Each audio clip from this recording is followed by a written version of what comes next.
Yeah, right. Well, welcome to the April meeting. Sorry I was late. We've got a longish meeting tonight, as everyone knows. So if everyone could keep to the point and as brief as possible, we will finish by 9 o'clock, whatever. We won't go beyond that. Okay, so let's start with the agenda. Item 1, receipt of apologies. Have we got any apologies, Ian? No. No, okay. Item 2, declarations of interest. Are there any declarations of interest? No. I'll raise, Mr. Chairman, I'll be raising one under the planning matters. Okay, we can do that at the time. Anything else? Mr. Chairman, as the CLT crops up on the agenda, I'll just confirm that I'm a member of the CCCLT. Okay, thank you. Yes, may I do that as well, please, Chair? The same declaration. Yes. Okay. And for me as well, Mr. Chairman, CLT member. Okay, thank you, Colin. Okay, if that's all, we'll move on to item 3, which is the police report. And there is one reported crime in Collison, which was a burglary. So item 4 is public question time. Who would like to go first? I've got a few things to say, if that's all right. Yeah, okay, if we can be as brief as possible, please. I'll be as brief as possible. The first one's talking about item 15 about the speed watch. I attended a meeting back in March on behalf of our community speed watch team. It was between the police and 12 other parishes, all in Devon. We bounced ideas off each other, and it's become very clear that nobody actually enjoys standing around on the side of the road because you get abused and it's not much fun. The police haven't got any resources, so several parishes have now gone ahead and they've bought their own speed cameras, proper ANPR ones, at the cost of £10,500 each. It's a lot, but I know. They've got number plate recognition. They take a picture with time and speed, and they're mobile. That's the big thing, and they run on solar panels. So they sit on a trailer, small trailer, and they can be moved all around the parish. They can run for up to 12 hours and be used absolutely anywhere, providing the police have actually signed off that it's safe to leave it there. So I think it would be a really good investment for the parish as a whole. If we can discuss that at some stage, it's an idea. Because whenever we finish Speedwatch, whenever Speedwatch finishes, you see the cars speeding up again straight away. It's quite demoralising. The next thing I want to bring up is that rubbish collection. You were talking about rubbish collection in the last meeting and about getting some rubbish pickers and things. We're also going to need two men working signs as well, roundels on poles. That way we can actually go along along the Seaton Road or wherever and actually slow the traffic down safely with that to pick up litter alongside main roads. I don't know how you got on with the litter pickers, but that's that. And lastly, good luck to the 7 people who are standing for the election next month. Okay, thank you. Thank you. Right. Anybody else from the public want to speak? If I may, can you hear me? Yes. I'm yes. Michael here, Michael Hackman. Yep. I'd just like to voice my objections to a planning application, which refers to land and building southwest of Heath End Cross, reference 21/0933/FUL, change of use to mixed agricultural equestrian use, along with the erection of a stable block and formation of a new vehicular access.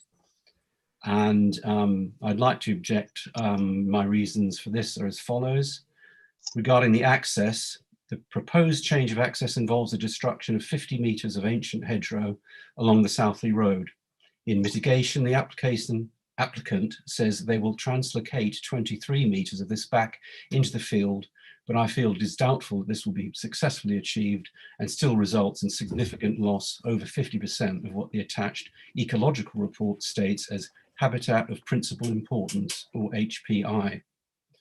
The existing access via right-of-way over a section of woodland to the east is not considered appropriate in the circumstances, yet has served its purpose for many years as entering this field for agricultural purposes, including equestrian activity. The applicant mistakenly states that this access is via via an unconsolidated bridleway, but I think this is confused with the public footpath that runs immediately adjacent to it. The bridleway starts at Heathane Cross and runs northward to the river. The proposed access and its considerable splays are considered acceptable by the applicant, given the rural nature of the area and low vehicle movements along this section of the highway. I would argue that the rural nature of the area is precisely what makes them unacceptable. As someone who lives just below the site, the Southleigh Road carries a large amount of traffic with taxis collecting and returning children to and from the grammar school each day. And during the past year, there's been an unprecedented increase in home delivery vans, etc., throughout the day, and I doubt that this will decrease in time. The building, this is a large three-stable complex with ample storage area and a sheltered underpass and concrete hard standing to the south. In all, a very permanent structure with the underpass an interesting feature to facilitate the parking of a vehicle, perhaps.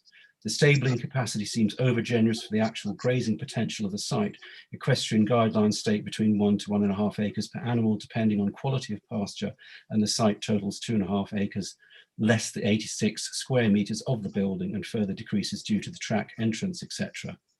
A previous application for the siting of a pole barn in this section of the field was rejected by the Agricultural Planning Department. Environmental impact. A comprehensive report is attached to this application, and in it clearly states that 3 species found on it are of local importance: bats, dormice, and birds. It also acknowledges that it is situated within a great crested newt consultation zone and adjacent to the Southleigh and Branscombe Hills Woodland Strategic Nature Area. It concludes, quote, the site habitats are of local importance. Habitat losses are minimal and not considered to be significant. No adverse residual impacts are predicted on important ecological features. I would argue, given the nature of equine grazing on such a small area, it will remove all habitat of the above mentioned species almost entirely. The removal of the section of hedge mentioned earlier further contradicts this. Change of use, I'm not sure why this has been applied for. The previous owner kept horses on this land for some years and was granted permission to do so without any need for the change. Indeed, the site immediately to the west currently has horses on grass, as do other fields nearby, without any change of use as far as I'm aware. There could be other reasons for this, but I'm unable to pick out one for certain. Finally, AONB. The applicant states that the site is situated within the Blackdown Hills area of AONB, which we know not to be the case. This misconception is perhaps due to the fact that they currently reside in Ledbury, some 115 miles away. The site is within East Devon AONB and should be allowed to proceed, and should it be allowed to proceed, will have a substantial impact on the character and appearance of the area within its setting of the Collie Valley. This will be very apparent to walkers using the footpath along the eastern border of the site, this being a linkway between the East Devon Way at Heathane Bridge and the South Coast Path at Beer. Areas of outstanding natural beauty whose legal purpose is to conserve and enhance natural beauty should be allowed to do so in regard to this application. That's the end of it. Okay, thank you. Well, we will be discussing that later, so we'll take your comments into account at that time. Are there any other members of the public want to speak? No. Okay, so let's move on to item 5, approval of the minutes of the last parish council meeting held on the 8th of March. We've all had a copy. May I sign them as a true record? Mr. Chairman, I'm sorry, but in my opinion and one or two other councillors' opinion, they are incorrect. Right. In what respect? It's concerning the neighbourhood plan, and it is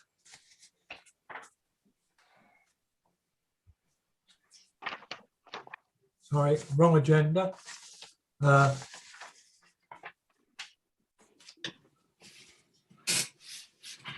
You got it? It's to do with item 17 on the neighbourhood plan, paragraph A, item IV. If you recall, Mr. Chairman, there were 4 items on the neighbourhood plan under paragraph A, 1, 2 and 3, which were changes that the parish council recommended at the previous meeting, which we all voted on, and they were unanimously approved. There was then item IV number 4, any further amendments, and you happened to miss that. You jumped to the next item, and I interrupted you and said, there is any further amendments, Mr. Chairman, and you agreed to come back. I then made my statement about the comments and our lack of looking at the comments. But what then happened is Councillor Arnott suggested that the council agree to have one further parish council meeting to discuss some of those comments, and that was approved and seconded. But just after that, Councillor Reel proposed an amendment that the plan goes forward as it is for the regulation 16. That was voted on, and 6 people voted in favour and 4 voted against. And that was myself, Councillor Jones, Arnott and Crispin. But if you read the minutes, it says that we agreed that was passing the neighbourhood plan forward for the SEA and HRA. And therefore it was 7 votes to 2. It is wrong, it just needs correcting. I have listened to the recording, and I'm sure that I'm absolutely right. So I propose that we reword the minutes to make item 4 correct. In what respect? Sorry, because that was not actually terribly clear to me. The numbers of votes against. Yes. Under item 4, Steve Reel proposed an amendment which was approved, and we voted on the amendment, and it was 6 votes in favour of the neighbourhood plan going forward and 4 votes against. But if you read the minutes of the meeting, it says that our vote, 7 votes for and 2 against, was to approve the neighbourhood plan. It was not. The 7 votes to 2 was to approve that the neighbourhood plan went forward for its SEA and HRA.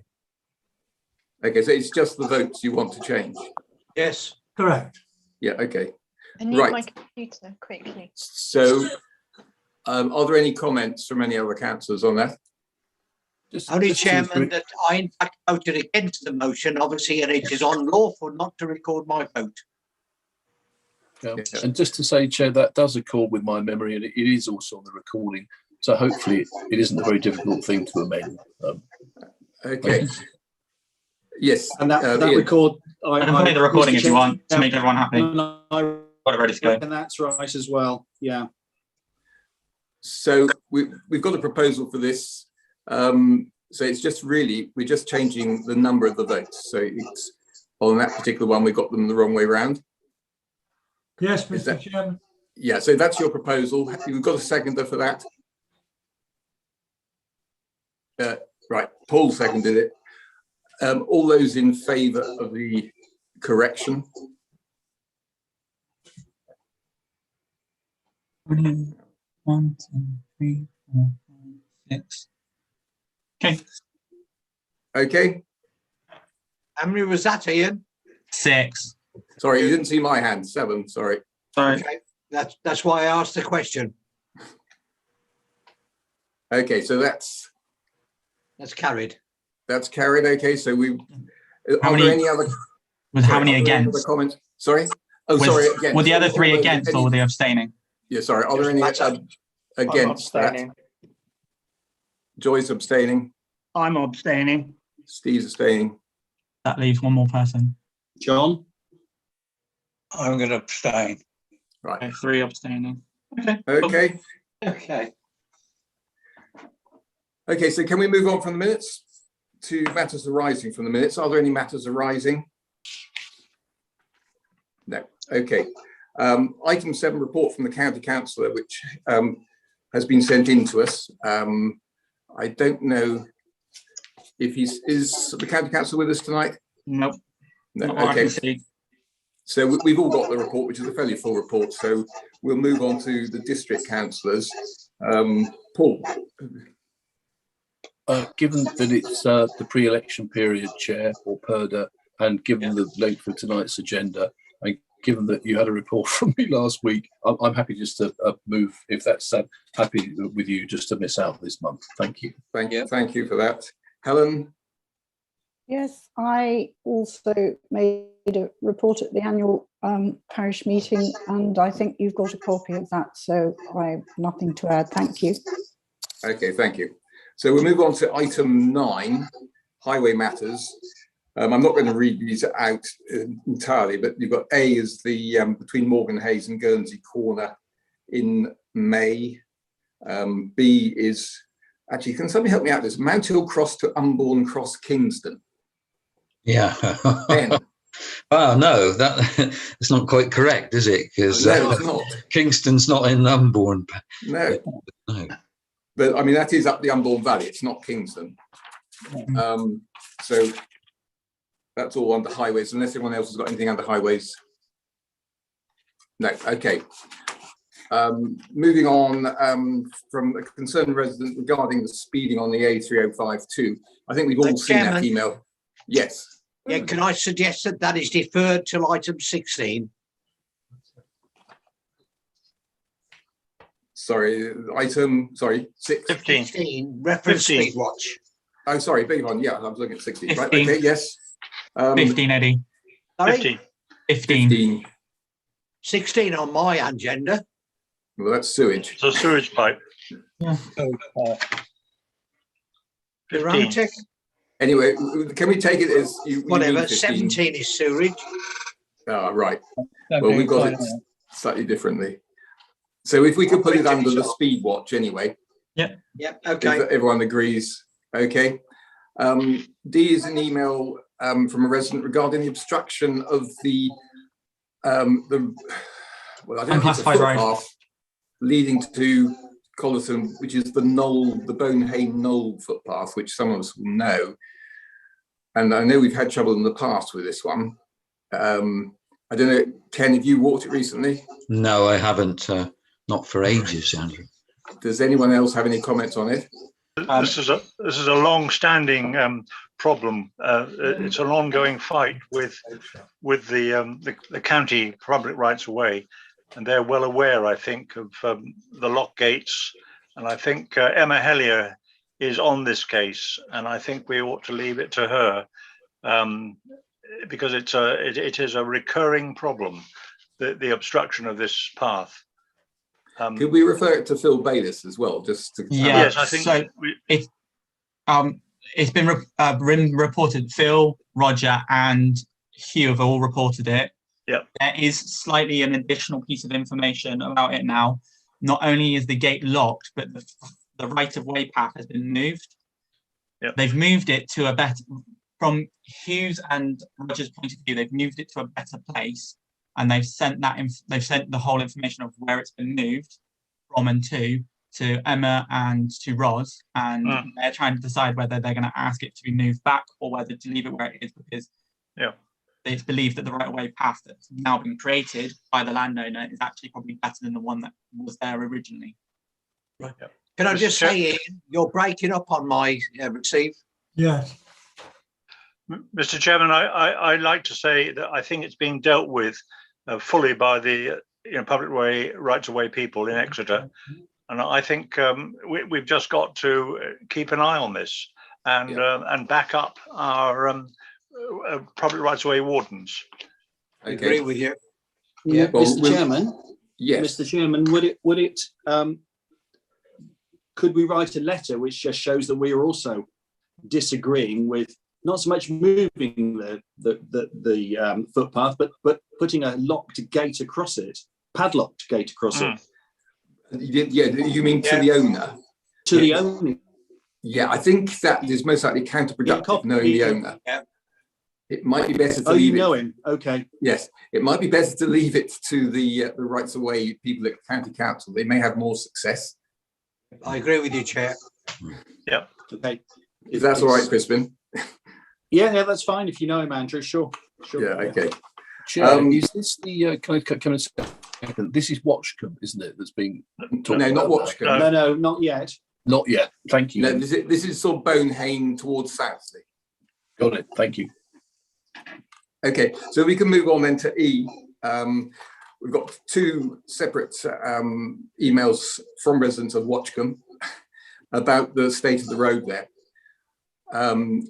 Ian, this has been passed on to the county council, hasn't it?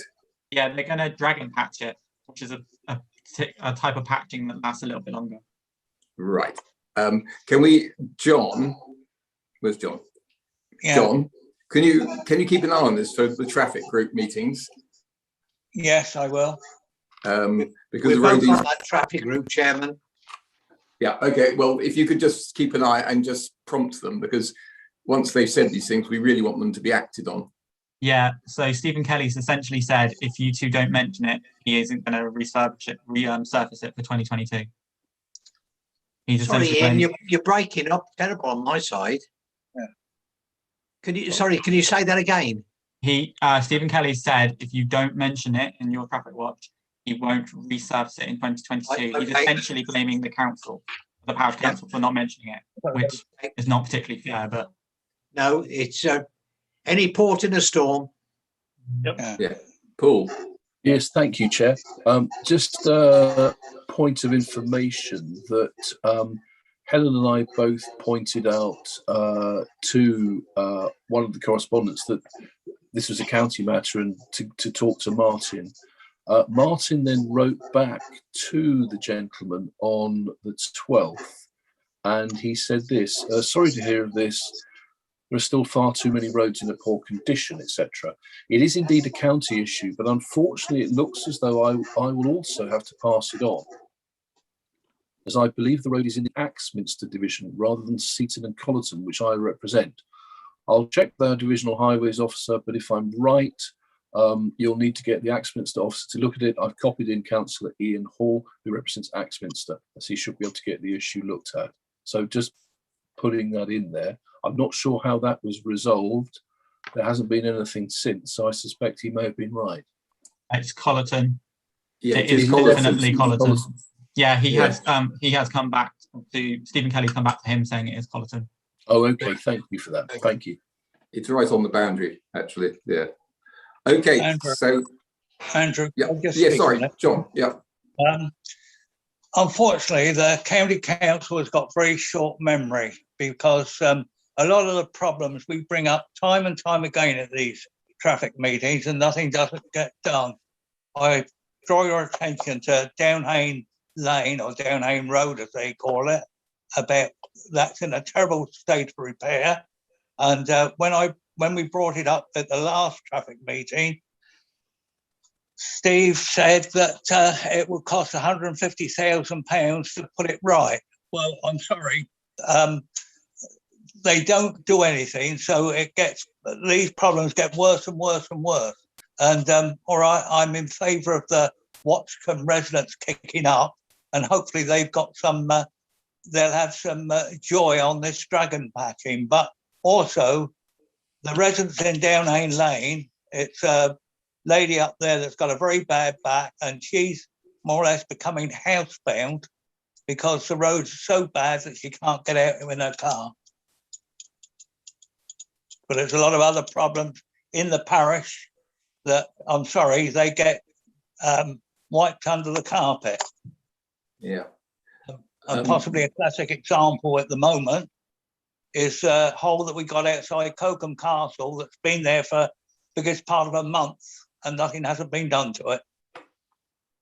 Well, John, if you could make a sort of formal complaint about the Downhane Lane. Actually, they did repair part of it, if you remember, last year, but not the part that gets used very much, which seemed a bit daft. Do you know the bit I mean? Yes, I do. Yeah. Yeah. So if you could make a formal complaint about that one, and perhaps they'll do the bit that gets used most. Yeah.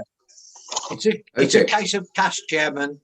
Oh, yeah, it is. We know that, Eddie, we know. But if we don't push, we don't get, do we? No, I don't. I agree. If everything goes backwards. Okay, so if we can move on then from traffic to correspondence.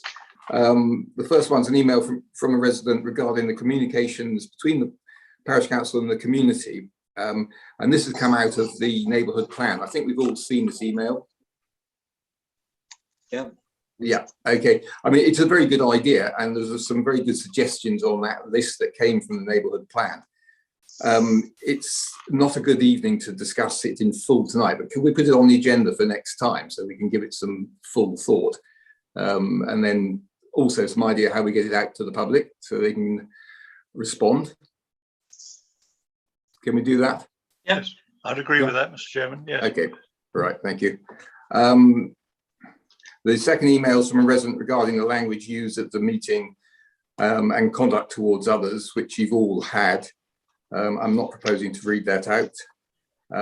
C is a letter from a resident regarding requesting a survey of Colliston sewage pipes in regard to the ability of the pipes to cope with the additional sewage. Now, you've all seen that one, and we've got sewage coming up at 16. So could we discuss the two together? Yes. Yes. Right, okay. Thank you. So moving on to item 11, a letter from the chairman of the CCCLT regarding locations of affordable homes. Who would like to start? If nobody else wants to start, I will start, Mr. Chairman. Yes, Howard. As you know, I'm a member of the CCCLT and 2 other councillors are. The problems that we are finding at the moment is that wherever we look and wherever there appears to be a possible site that could possibly be used, they all appear in the green wedge, and therefore there are great problems in getting over this, but it's not impossible. But and this is a request from the chairman of the CCCLT to the parish council, asking the parish council if they could offer any land for possible use for the provision of some affordable homes. And I've come up with one suggestion, and I've looked at it, and I wonder if there is something that we could do as a parish council. And I believe the name of the site is Cleves Field. That's the field just above the cemetery. Is that Cleves Field? Which currently is rented to Mr. Underdown, and there's 1 year to go on that lease, and we've already agreed to probably re-let it in a year's time. But I've had a look at it, and I wonder if at the front of that field, facing onto the road, whether we could possibly use the front part of it for, say, 6 to 10 affordable homes. I think we're all in favour of having some more affordable homes, and that's the suggestion that I personally am coming up with. Yeah, the one problem about it is, when we discussed this before, is Cleves Field was bought for the extension of the cemetery. Right. And in years to come, it will, I mean, we've just taken part of it, haven't we, as to extend the cemetery, but it will need extending years to come as well.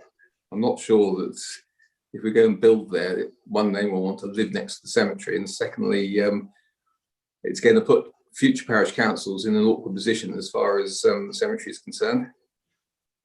Yeah, I'm not talking about using the whole field. I'm only no about using the piece nearest the public road.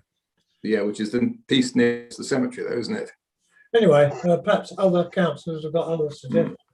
Mr. Chairman. Right. Mr. Chairman, yes. Can I speak? I'm also a member of the GCLT, and I've brought these 2 sites up before.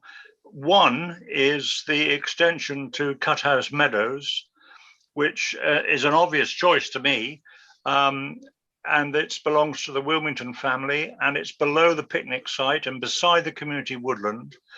And at the moment, it's a derelict site, but it would be an ideal spot for 4 or 5 affordable homes. And the other plot is immediately north of Courtney Drive, and immediately north of those garages. and there is a site there which could be incorporated under an exception rule for probably another 10 houses. And I think we ought to support as a council the exploration of those two and go back to the chairman of the CCLT with those suggestions.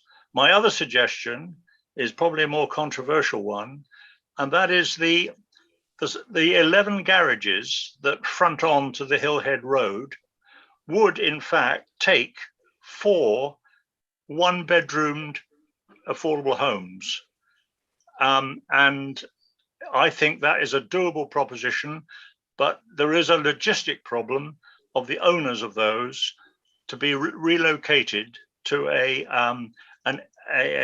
storage facility, a lock-up storage facility. At the moment, none of those garages contain cars. They all contain garden equipment, kayaks. I think there's one Triumph Herald in there, gently rusting away.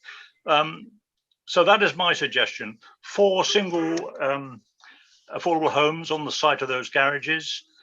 The plot below the picnic site and adjacent to the community woodland, and the area above Courtney Drive, to the north of Courtney Drive.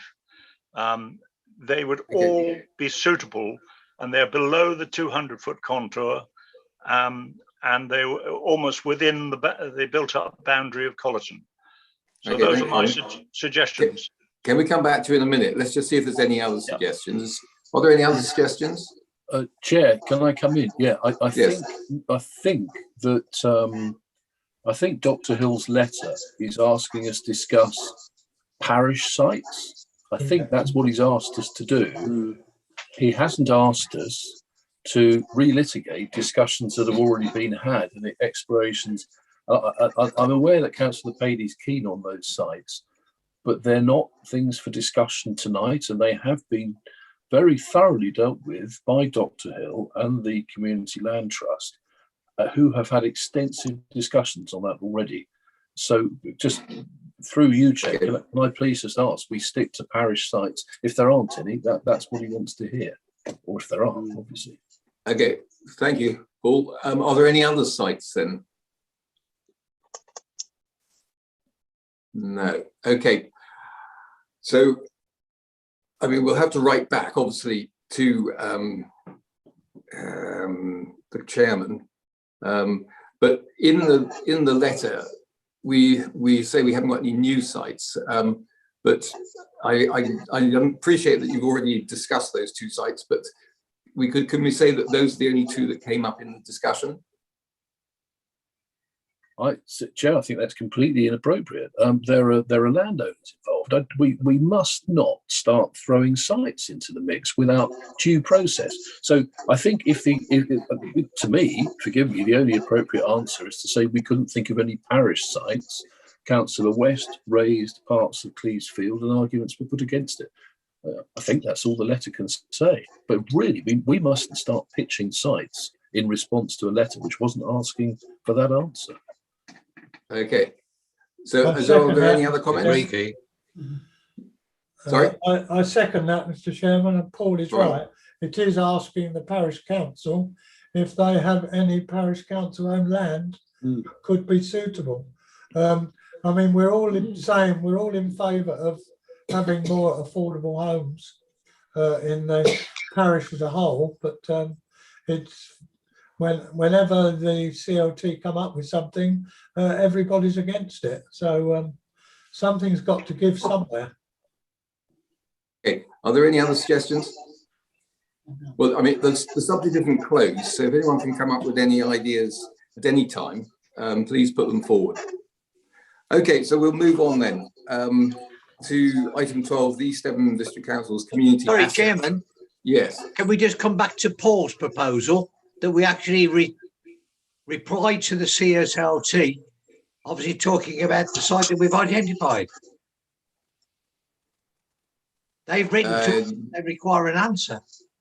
Yeah, well, we can reply to them, but I thought we decided that we didn't have a site as yet to offer them. Well, just the Cleves Field. Well, yeah, but Eddie, that's not really a starter, is it? Because it's the cemetery field. Okay, so we say no then. There's nothing. Yeah, yeah. They deserve a reply from us. Yeah, well, we're going to reply. Right, Yeah. okay. So if we can move on to item 12, the EDDC's community asset transfer. I don't know, Paul, if you want to comment on that. No, only to declare a very chunky interest, Chair. Probably make no comment whatsoever. Thank you. Right. Has anyone else got any comments to be made on it? I mean, I'm happy to explain what it is. Yeah, but could you explain it? Yeah. Yeah. Well, I will. Quite simply, there is so Councillor Jeff Pook in Beer has been very keen on this, as we know, for a number of years, and has done quite a lot of it in Beer, where Beer has taken over a number of, what are broadly called assets, or you might also be called liabilities, which we have to bear in mind. So it's a question of, I suppose, looking at Collerton, is there any gain if just, off the top of my head, we suddenly thought, well, I'll tell you what, we'll run the car park, we'll run the loos. Is there anything else that is currently owned by East Devon that eventually we would be happy to take into our own ownership, where we control what happens there, we can perhaps indeed profit from it.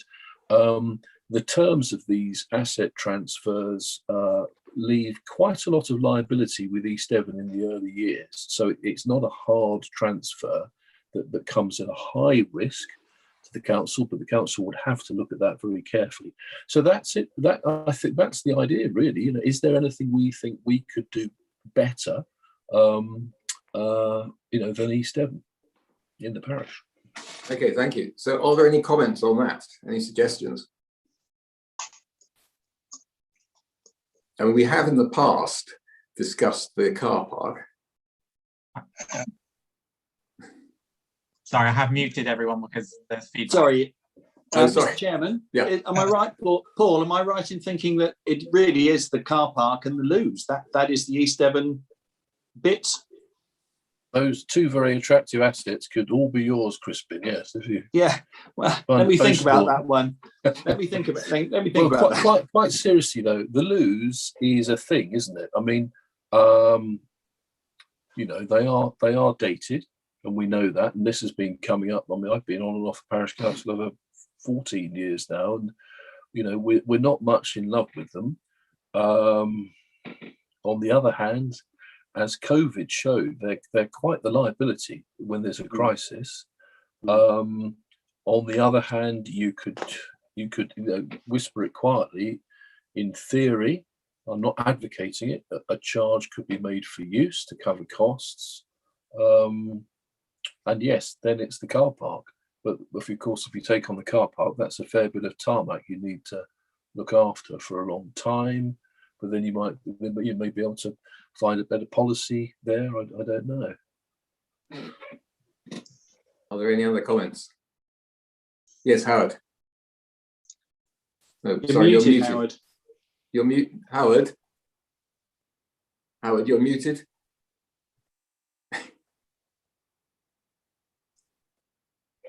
Can you demute everybody, Ian? He muted himself. I have muted myself. Sorry, there's so much feedback. There's feedback from 2 or 3 of you are getting feedback, so I'm having to mute you all, so there's no feedback. I can't demute though. Yeah, Howard, can you unmute? Bottom left-hand corner, Howard, of the screen.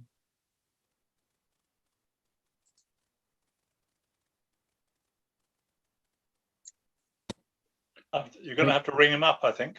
I think he's looking into the sun. He's looking. Well, can you temporarily just unmute us all, Ian, just for this? I can't unmute people. I can only actually, I can mute you, but I can't unmute you.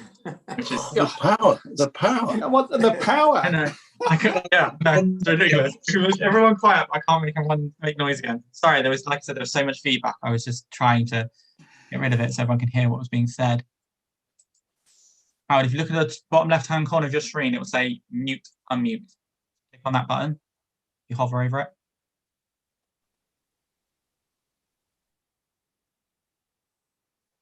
We're not getting there. We're not getting Right, there. Right, I've managed to do it now. Very Here good. he is. But the cursor won't go on to the unmute. But I've managed to do it another way. Anyway, sorry, back to where we were. East Devon owned land. Is there any East EDDC owned land in our parish that could be transferred over to the parish council that we could put affordable homes on? Is there any other land in our parish that's owned by East Devon? There's Yes.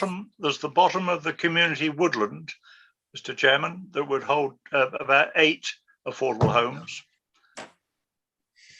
The bottom of the community woodland belongs to East Devon, and if they were generous enough to pass it over to us, we could say that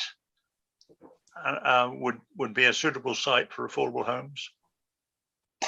Yes, there's the garage area as well, which may have been mentioned earlier. That is, and I do know that some thinking is going into that about what could happen there.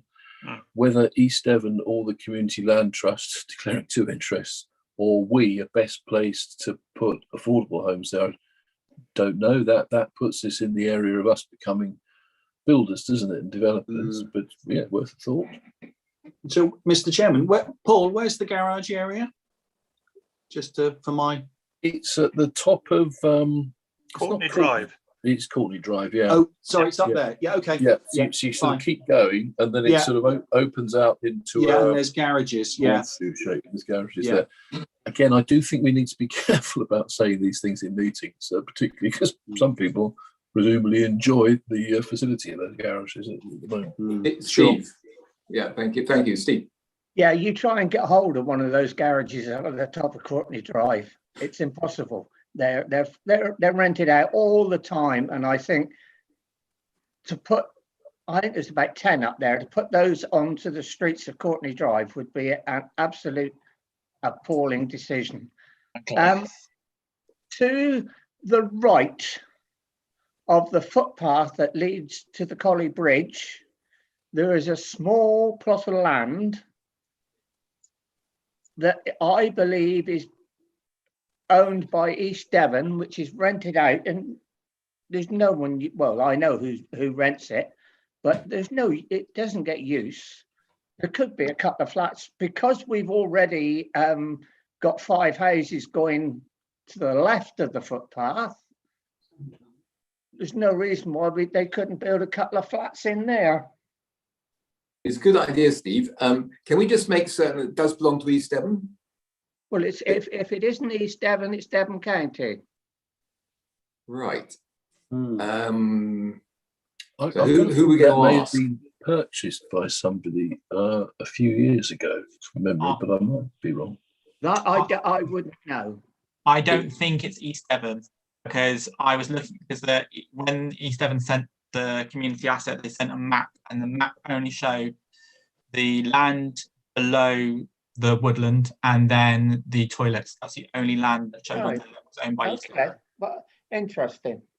I mean, Steve, if you could make any inquiries, if you see anyone, because I mean, I know that Roy Marks used to rent it, didn't he, at one stage? Yes, he did at one time, but yeah, some years ago now.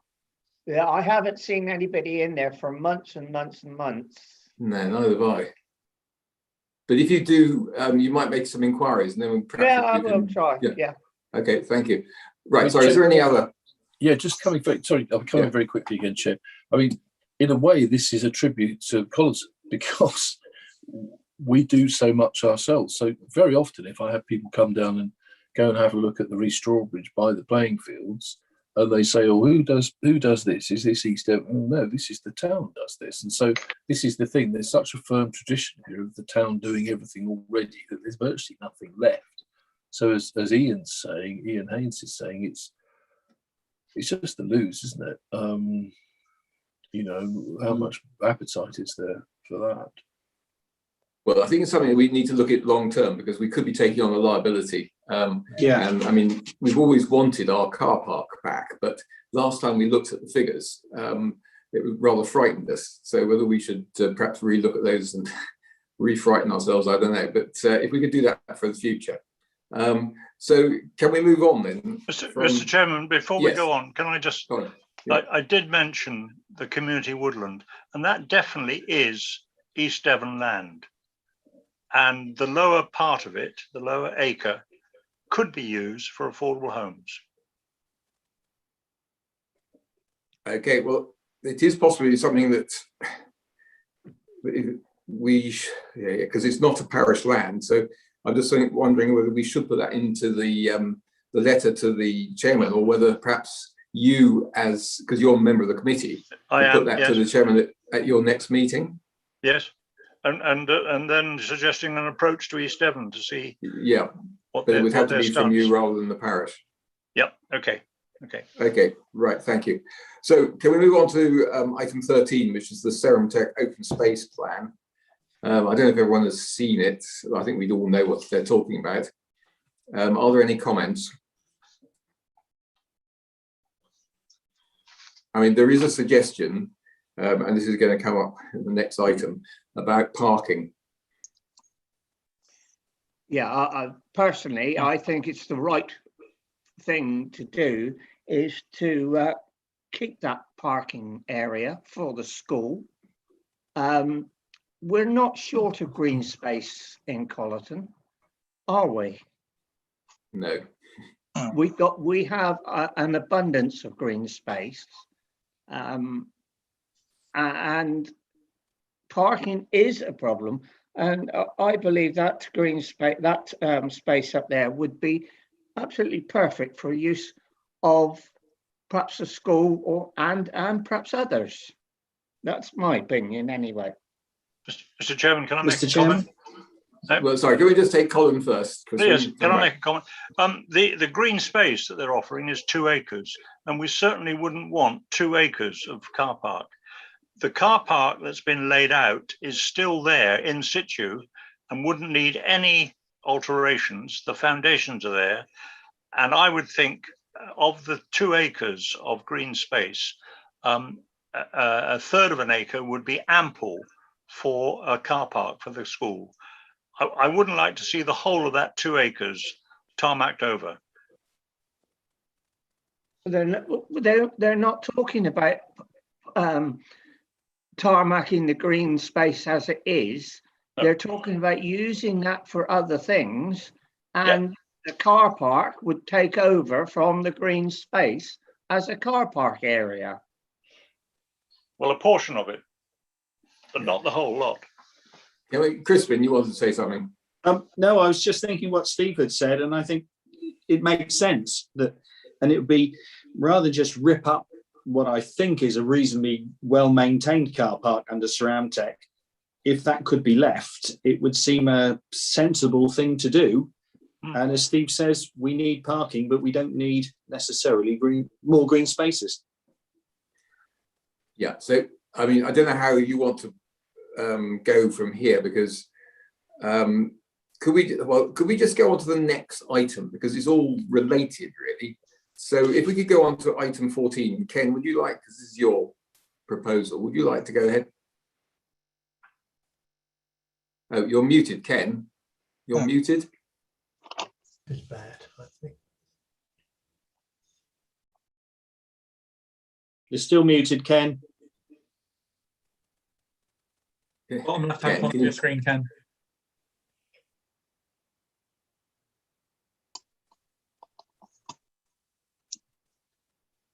Oh. No. Still muted, Ken. If you scroll your mouse to the bottom left-hand corner, it'll pop up and say unmute.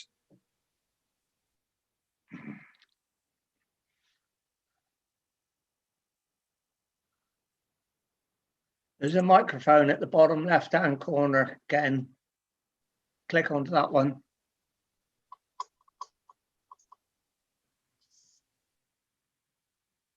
Anybody lip read? Muted. We're not. You're still muted, Kenny.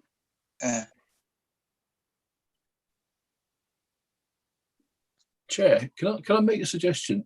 While we're waiting for Ken, I just wonder if Alison Stenning might like, if we were happy to suspend the meeting to come in at this point with a view as a neighbour and as somebody who's been dealing with this as well. So you're proposing to suspend the meeting minute. Is there a seconder for that? I'll second that, Mr. Chairman. Okay. Yeah, we're all in favour. Alison, you there? Excuse me. I am indeed. Can you hear me? Oh, well done. Have you got A any bit louder, views on- Alison. Okay, Yeah. hello, can you hear me? A little bit louder. Lean forward. Lean forward. How's that? That's better. Okay, I think retaining the car park as is a perfect solution for the school, for the town as a whole, for the commercial units that are going in, and also for Wayne's Home Southwest. It'll save them a lot of money not having to excavate that car park and return it to a green space if they're interested. I don't know who would run it. I've already written this to you. I don't know who would maintain the car park, resurface it, etc. But it does seem like a very good idea to keep that car park. Okay, thank you. Right. Can we go back to Ken? Ken, are you? Ken's in conversation with Ian, Mr. Chairman. Oh, right. Right. So have we got any other comments on this? Mr. Yeah, Chairman, Howard. I'm in total agreement with the car park. I think it should not just be for the school; it should be for Colleton as a town. And probably my initial thought is that it should perhaps belong to the parish council, and we go from there. And I would have thought the developer is saving money by not having to spend a lot of money on the car park. Perhaps we could just ask them to re-tarmac the car park before they hand it over to the parish council. Yeah, I do think that we're asking quite a lot. We're going to have it handed over to us. It might be better just to suggest they keep it. I can see that being an instant no. Whereas if they kept it, they would actually still be responsible for the surface, wouldn't they? Mr. Chairman, they would. It's the sort of thing which developers don't want to do, of course. They want to hand over, sell, get rid of everything. So when they walk away from the site, they've got their money, of course, but they haven't got any future liability. But who knows? Who knows what they might think? Okay, so it's Ken. Oh, he's still muted. He's still there. Yeah. Are there any other comments on this matter? No. Oh, we're on. Yeah. Well done, Kenny. Okay. You're on. Rightio. We can kick off, can we? Yes, please. Right. Right. Traffic. You can put the phone down now, Ken. Traffic alleviation in Colleton. Did you hear that? Traffic? Yes. Yep. Alleviation in Colleton. I find the complaints are coming through, and rightly so. People are very concerned. There's 72 houses going up in Ceramtech, as we know, plus units. So double 70, we'll say roughly 150, plus all those units of vehicles going in. There's going to be one heck of a problem. And it's all coming up, and people say, when are the council going to start really discussing this? So my idea is we send out and advertise, like through the Heart of Colleton Community Group, Church Magazine, Facebook, etc.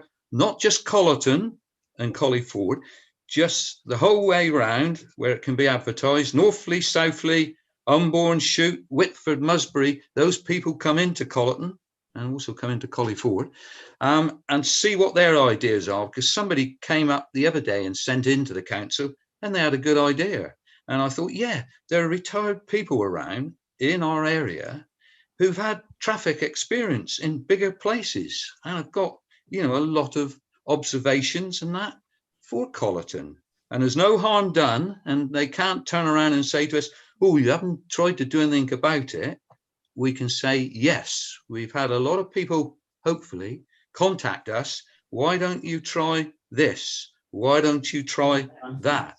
Instead of us councillors We haven't got any more knowledge than they have, trying to debate with each other and losing our time. Let's get people in the surrounding area to contact us with their ideas, new ideas, simple ideas. It's not going to alleviate the whole problem. We know that.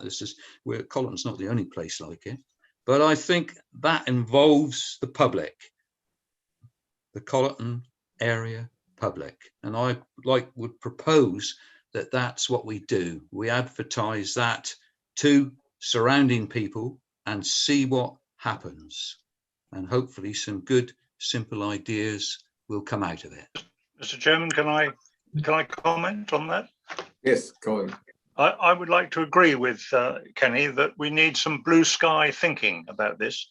And I've spent a lot of time, I have done recently in the at the cemetery. Oh, God.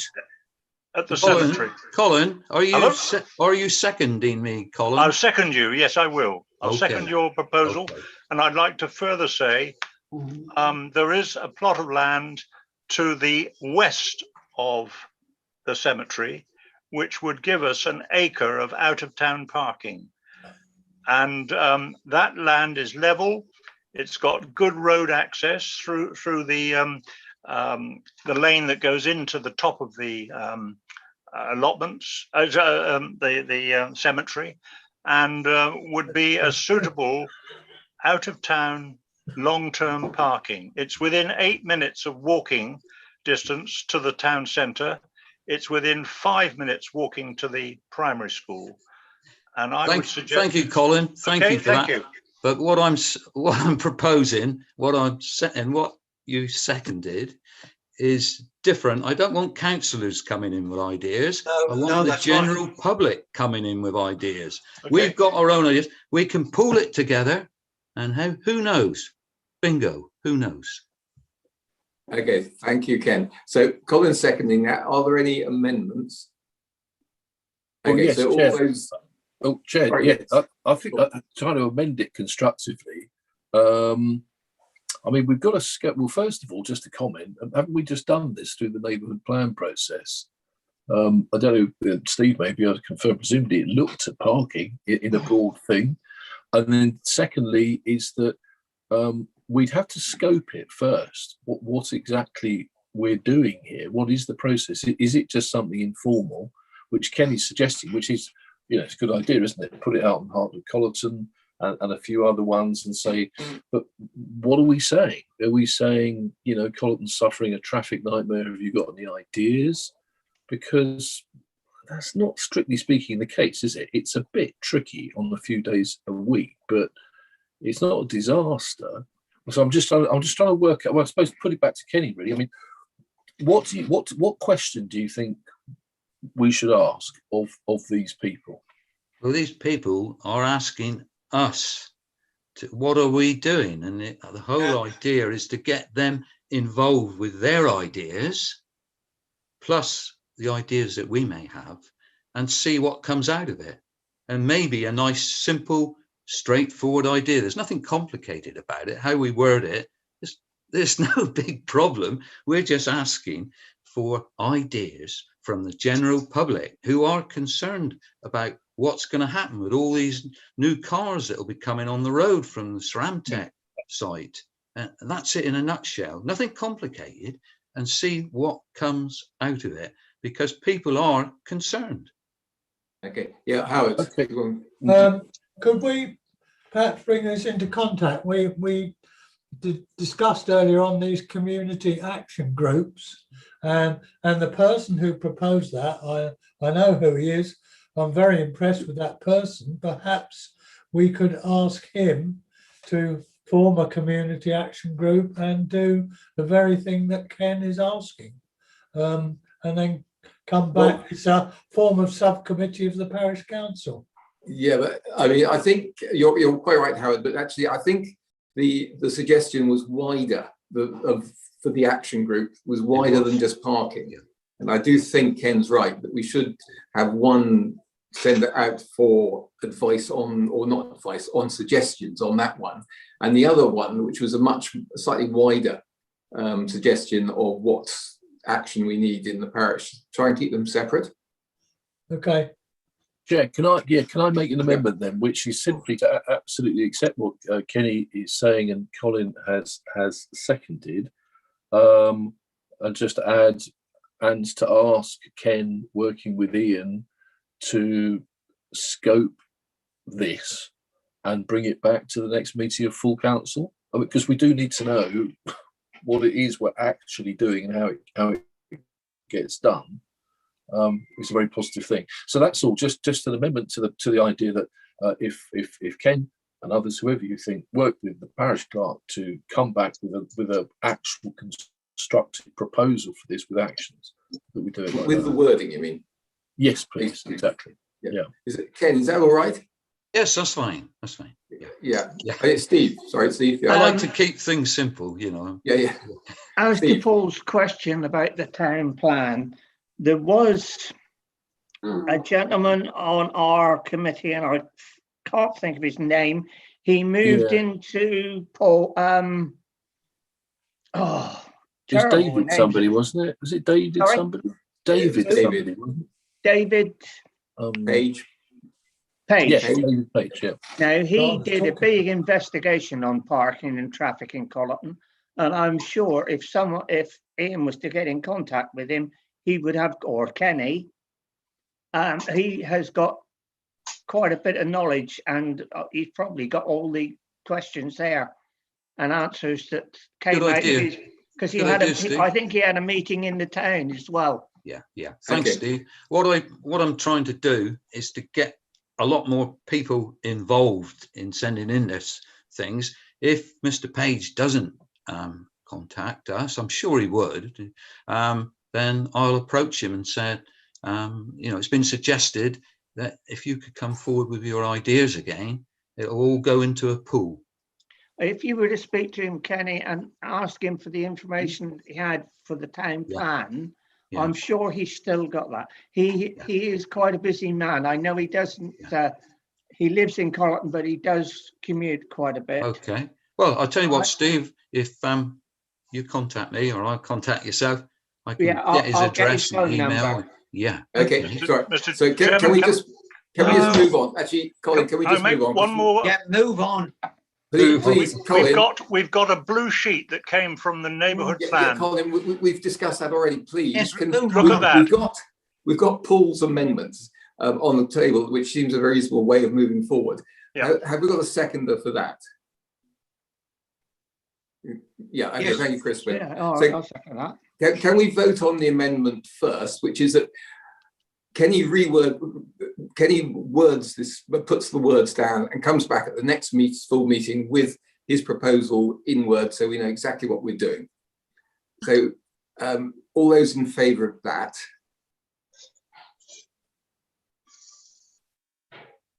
So that was like 10. Everyone. Yeah, so okay, right. Let Okay, Ian count. Thank you, Ken. So we'll do that. Okay, thank you. Right. So if we can move on then to item 15, the community speed watch. Who wants to go on that? I'd like to speak on this, Andrew, please. Yes, John.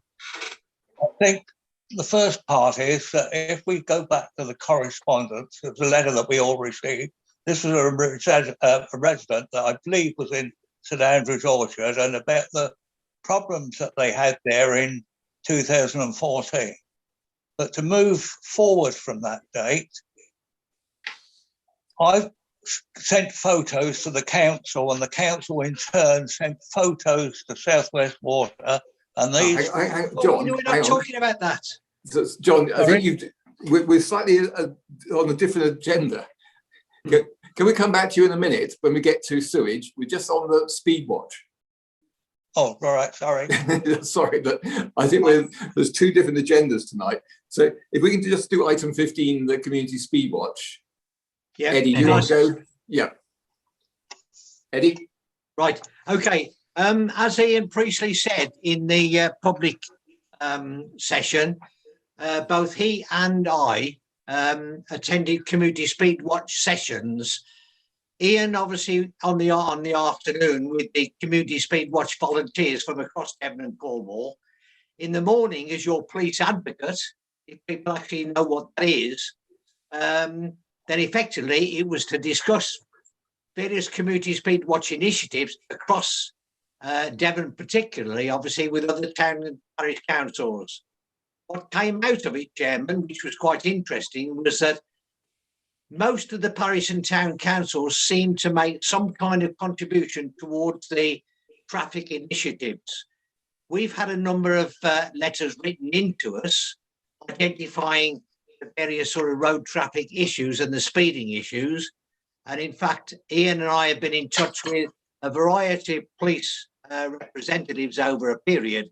And in fact, our meeting with the local police team, Beth, you remember, came to the last meeting to actually discuss community speed watch in Colliford. In addition to that, I've received a number of emails, obviously going back to the police advocate's role that I carry out, with a guy called Gary Williamson. I'm sure it's got a number somewhere, but he's the operations manager of the Road Safety Partnership. And in fact, I'm just digesting a 3-page email that I received from him. The bottom line, I would support Ian, obviously, is that we need to make, I think, some financial contribution towards traffic containment issues. The police, unfortunately, don't seem to regard speeding cars as an issue. Our residents, both in Colliford and Collyton, do. But we located under, I think it's level 2 from 4, which seem to indicate, obviously, that it is only a community concern. The operations manager, obviously, of the police seems to think that they only have speed cameras to defer people from travelling speedily, not to actually stop and correct. So obviously that's an issue that we need to be discussing with the police commissioners. It's an ongoing dialogue that we have. And in fact, I spoke to Sasha this morning at some length. The fact that the police advocate that I adopted, obviously through the parish council, was to improve communications between the public, the parish council, and the police. And we're doing that. Thank you. Okay, thank you. Are there any other comments on this?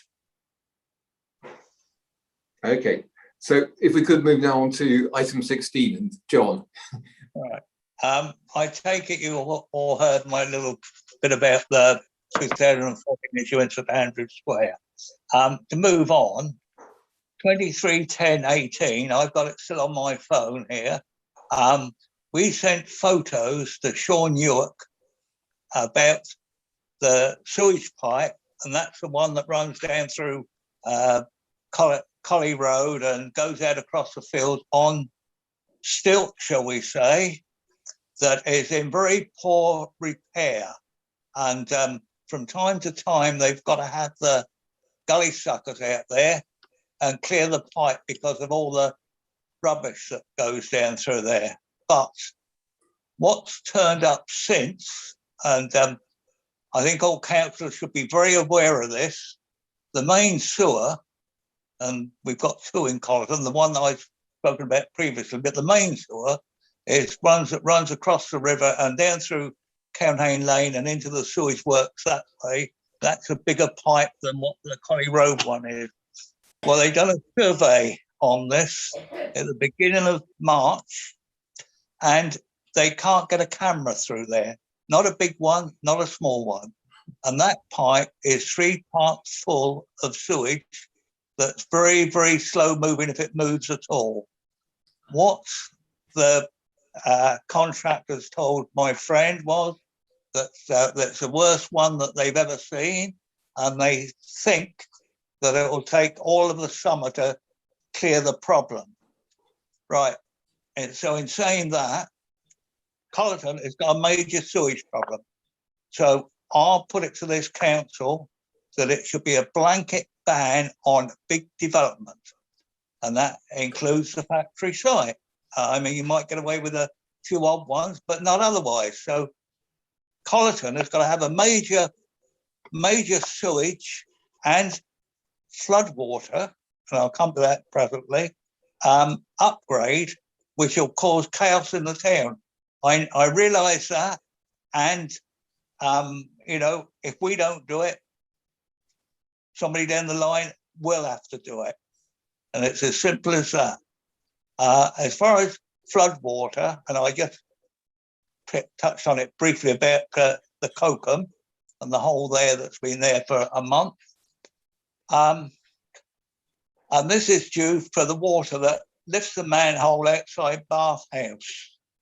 Well, they put a camera down there, and apparently they come down to the manhole, which is outside what used to be Lloyd's Bank, and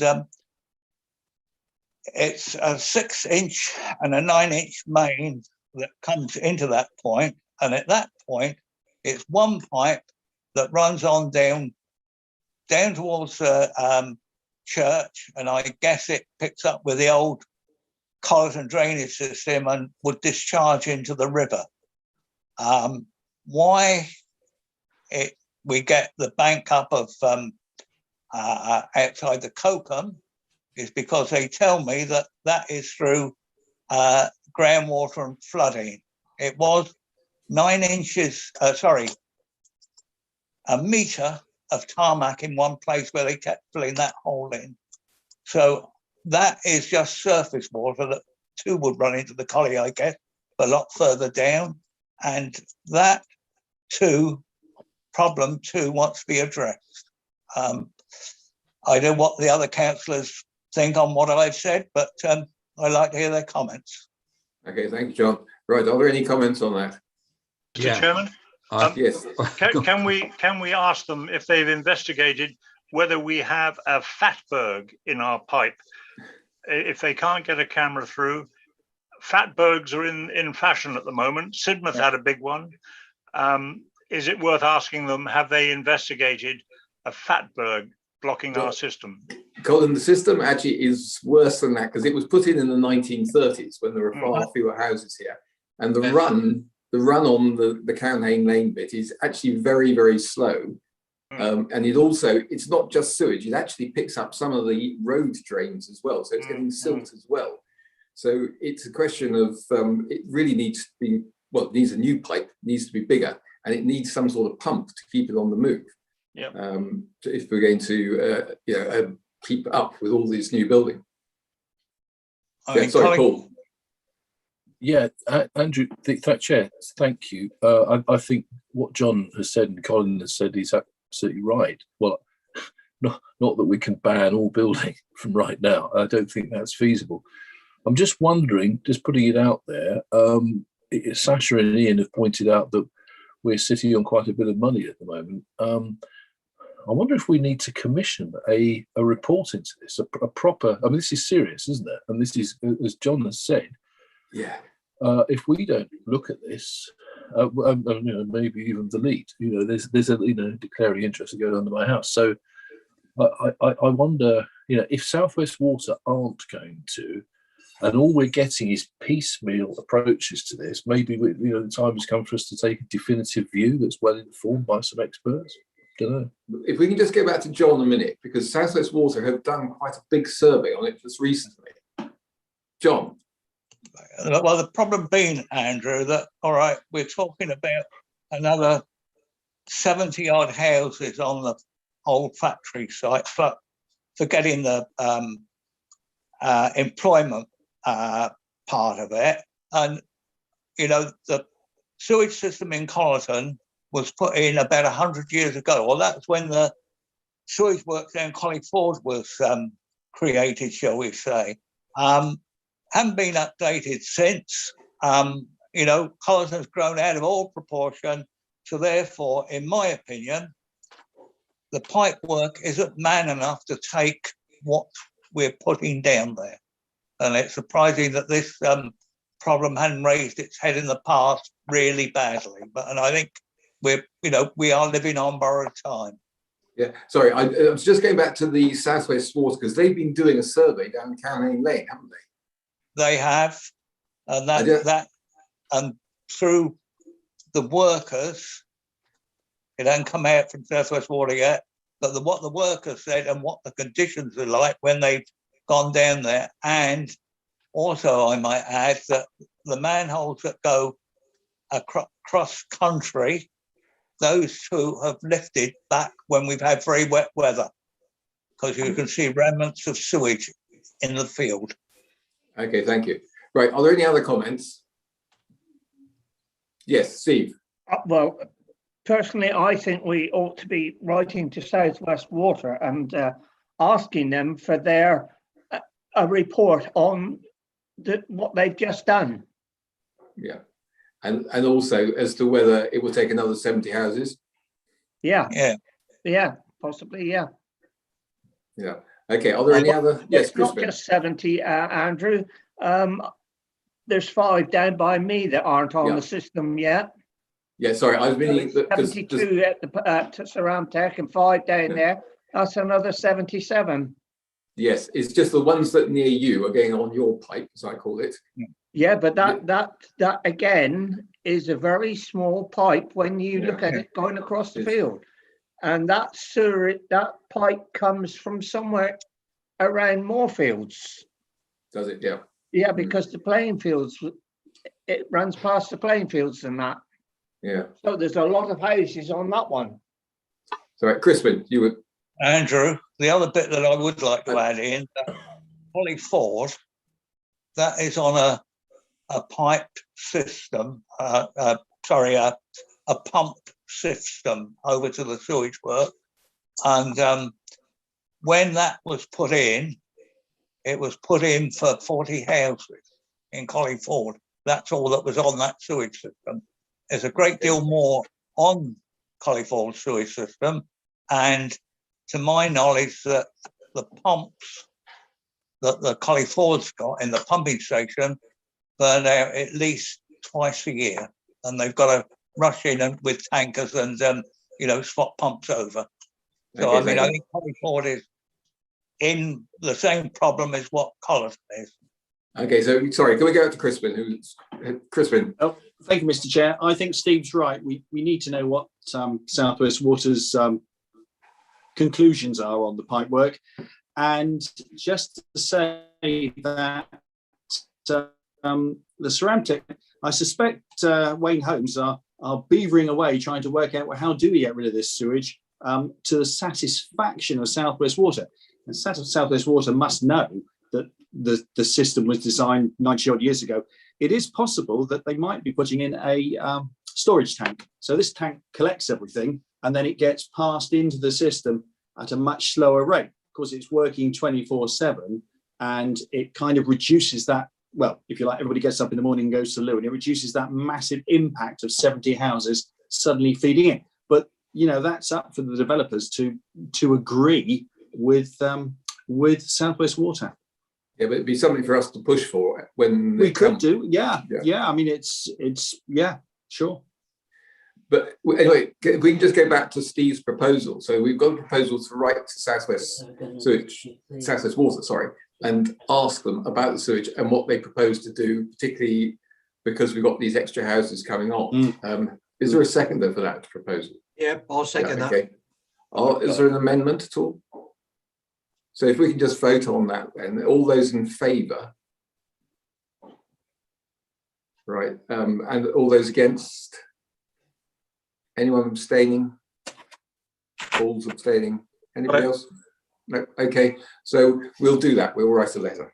Okay, thank you. So, moving on to item 17, finance. Joy. Okay, fine. Minutes of the finance meeting, 23rd of March 2020, to be approved and signed by Andrew Parr for audit purposes. Is that correct, the date there? Is that what you're asking for, Ian? Yes. Yeah. They've got to be ratified now.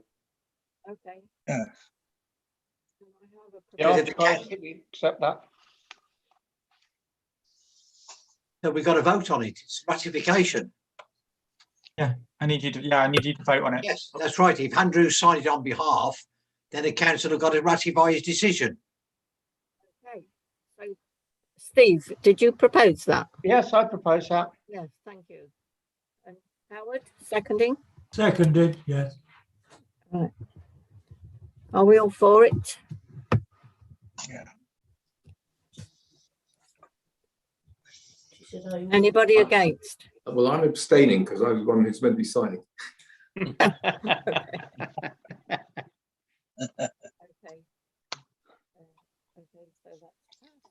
Right, accounts to be approved for payment. Madam Chair, Yes. I think the meeting was actually on the 22nd of March, not the 23rd. Yes, it was. Yeah. Well, No, this is 2020, Mr. Chairman, not 21. Oh, I'm sorry. Yeah, no, my bad. No, it is it is right. It's meant to be 22nd of March 2021. Yes, it is. Yeah. Oh. Yeah. Yeah, they're all wrong. Yeah. No. 22nd. You're right. Is everyone happy with that? Yeah. 22nd of March. accounts to be approved for payment. You must all have that in front of you. Are there any questions to these, or do you want me to read them through? No, that's fine. I've got a slight question, Madam Chairman. The fifth is rent for the town hall. Is that for a year? Yes, yes, it's for a year. Okay. Yes. Proposer to approve those payments. Yeah. John, and a seconder. I'll second, Mr. Chairman. And it's all those in favour?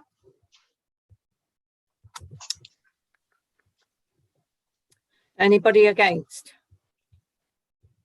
Anybody abstaining? Okay, right. Quotes received from Southwest Water to install water supply at the allotments. Have we all seen that? Yeah. Quotes for surface and drainage improvements. So that each of these quotes need to be voted on. Joy. Sorry. Sorry. Okay. Okay. So, Southwest Water quote, have we all got that in front of us or not? No, I haven't. Sorry.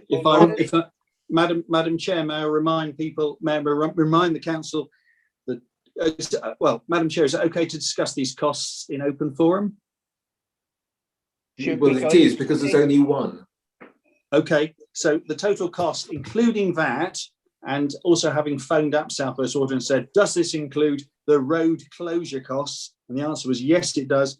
It's £2,554.80.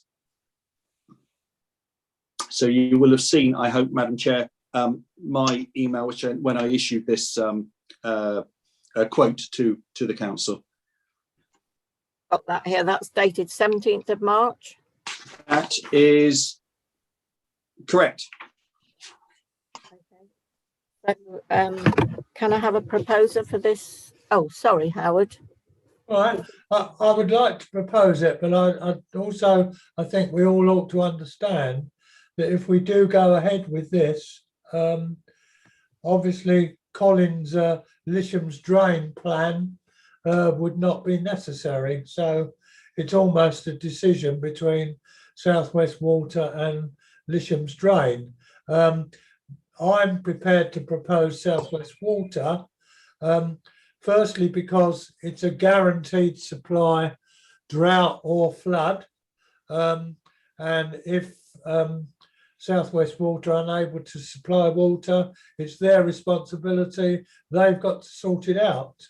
I agree that for 6 months of the year, the allotment holders will be using very little water, and I think they can sort out the system so that it doesn't keep filling up in the winter anyway. I personally, it's just personal opinion, that I think the Southwest Water option is safer than Collins Lisham's drain option, but that's just my opinion. But I think we also need to understand that we've still got to put a pipe in from the area where Southwest Water put their meter up to the allotments, which is a further cost on top of this £2,500. Just coming back to Well, hang where on. are Steve's they? got his hand up. Can you hear me? Steve's got his hand Oh, up. sorry. Yeah. Go on, Steve. Come on, Kenny. I was just going to second Howard's proposal. Oh, right. Carry on, mate. Yeah. I've seconded Okay, it. Ian? Yeah. Where, Crispin? Yes. Am I mute again or not? No, you're not. Yeah. No. Just memory's sake, where is the pipe going across to? Whereabouts? Because they were in the road. Okay, so Madam Chair, if I might just explain, we met on site. We met on site with representative of South West Water. This was I don't know, a month or so ago, maybe a bit more. And the pipe, of course, is on the wrong side of the road. It's on the western side of Lisham's Drain. But if you come halfway down the hill, Kenny, you get to where the road, it slightly bends to the left, best way to put it. And he said, and it's where the bank, because obviously the allotments are much higher than the road. He said this would be a better place to do it because when you come to use a digger, he's not working at such a steep angle. And he said, this guy was talking, he said, I've driven a digger and this is where I would want to put it. So, and the members of the allotment society, a representatives of the allotments were there, and they said, yes, this would be fine. And we went to the top side and we walked the route of the pipe from that point where it would enter the site. It wouldn't be affecting anybody's allotments. We'd be going between allotments and then up the main drag to the tank at the top. So there was a little map I produced as well, Ken, which was also in an email. Yeah, no, I remember it because I was there. Yeah, Madam. Yes, of course you were, Madam Chair. I asked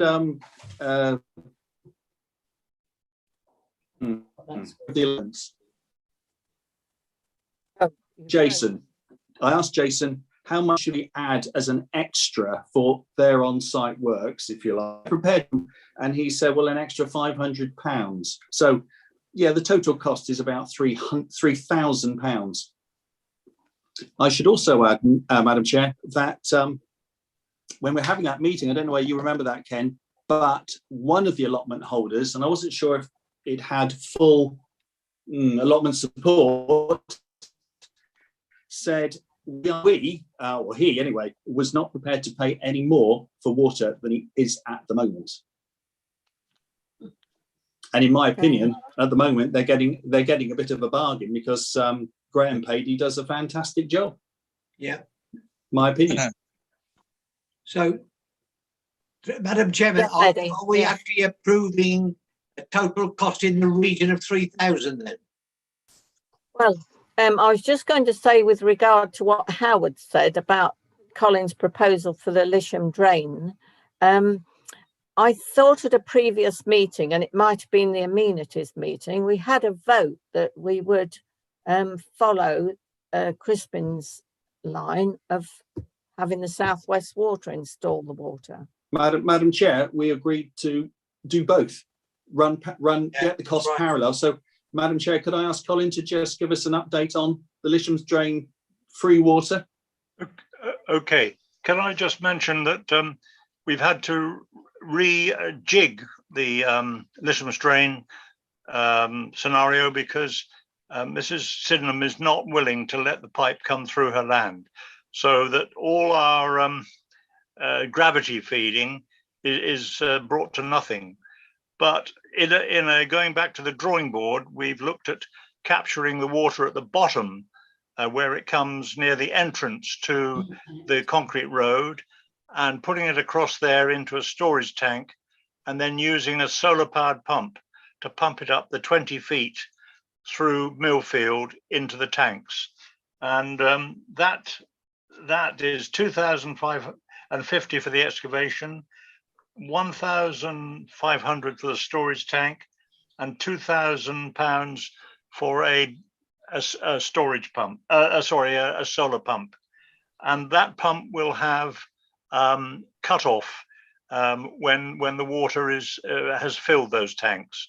And I don't know what system you're having to cut off the water when you've filled it from the mains. Are you having a a cut-off point. Madam Chair, could I answer that one? Yeah.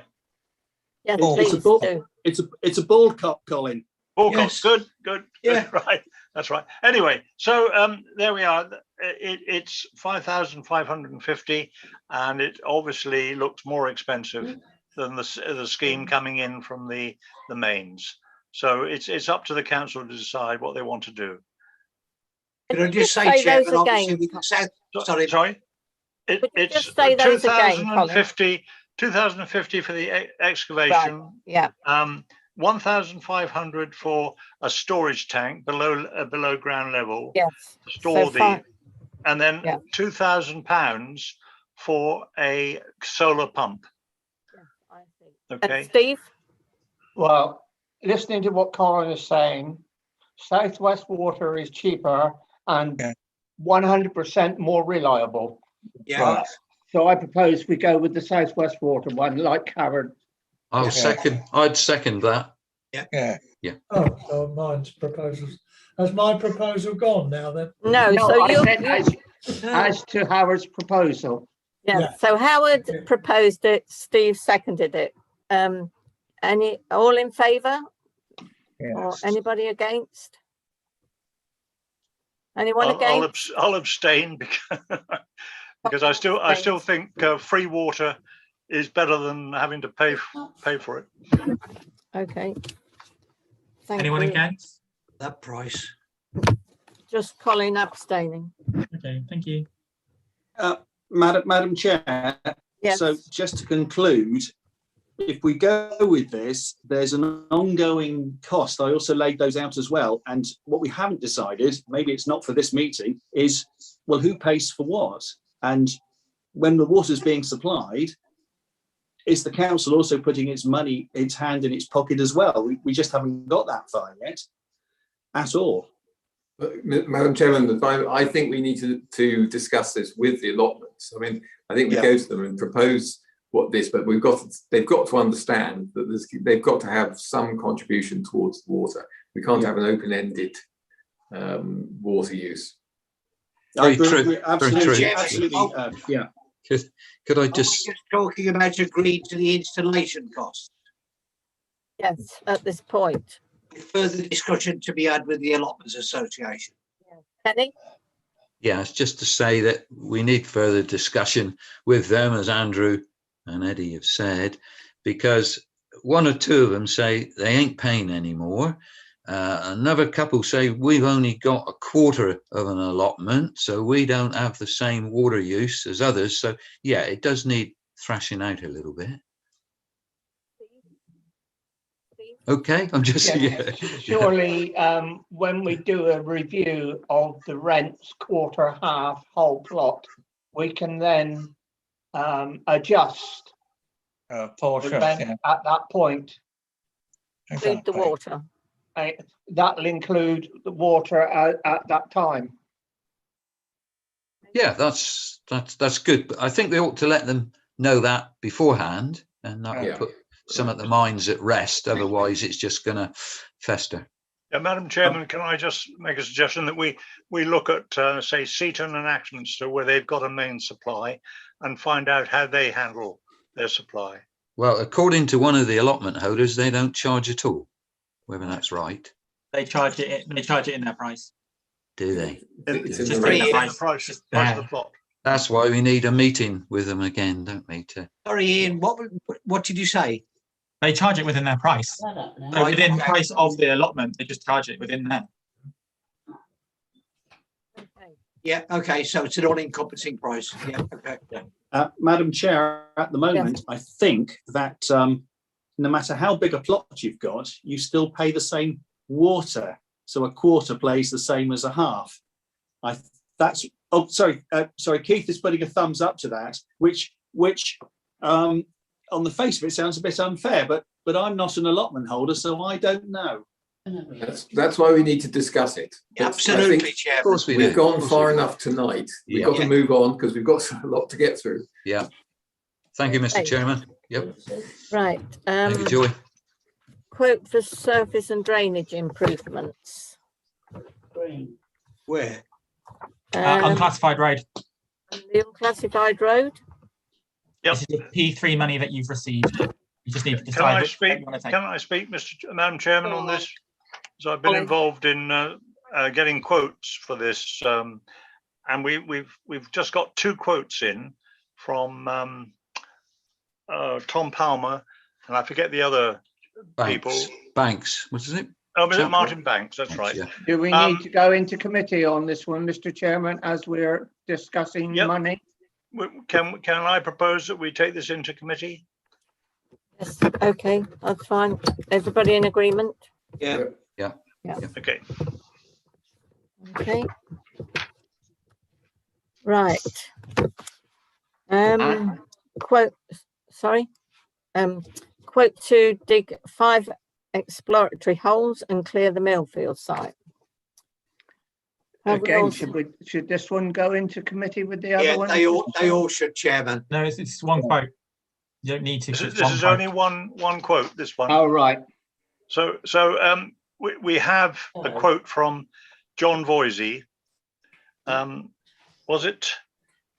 Can you explain the amount that he put in? Yes, it's £220 plus VAT, which is £40 for digging the holes and £180 for clearing the site. That's right, and that's for taking all the debris away and completely clearing the site. And as we asked last time, somebody asked for a exploratory holes to see what there was below the surface. Yes, I did ask for that, Colin. Yeah. So do we accept those prices? Madam Chair, I think you're all well aware of my thoughts on doing anything to the Millfield site. I'm not trying to hold anything back, but without due care and attention to the ecology. Yeah. I think you're right, Crispin. It could be that site remains in a terrible mess for perpetuity. Oh, Madam Chairman, we have discussed this before, and we really need to move on. We did this last spring. We waited for the surveys, and by then it was autumn. If we don't do it in spring, we're never going to do it. This is a very good quote. We're not going to be thanked for leaving a patch of brambles, which just gets worse and worse and breeds rats. We really need to grasp the nettle, get this sorted out, get it planted out to trees, pasture, whatever, so that it's a community asset and helpful also to the allotments. Okay, so can I have a proposal that this money is spent? I would propose that. Andrew, and a I'll second second it. Yeah, I'll second it. Jenny. Yeah. Those for it? Yes, most definitely. And those against? 2 seconds. 1, 2, 3, 4. 4 against. Okay, so that's... Joy, did you vote for? Yes. Sorry. Yep, got it. Yeah, 6-4, 4 against. Could we record who voted which way, please, Mr. Clark. Madam Chair. Responsible officer. Sorry. No problem. Yeah, will do. I'd like to second that.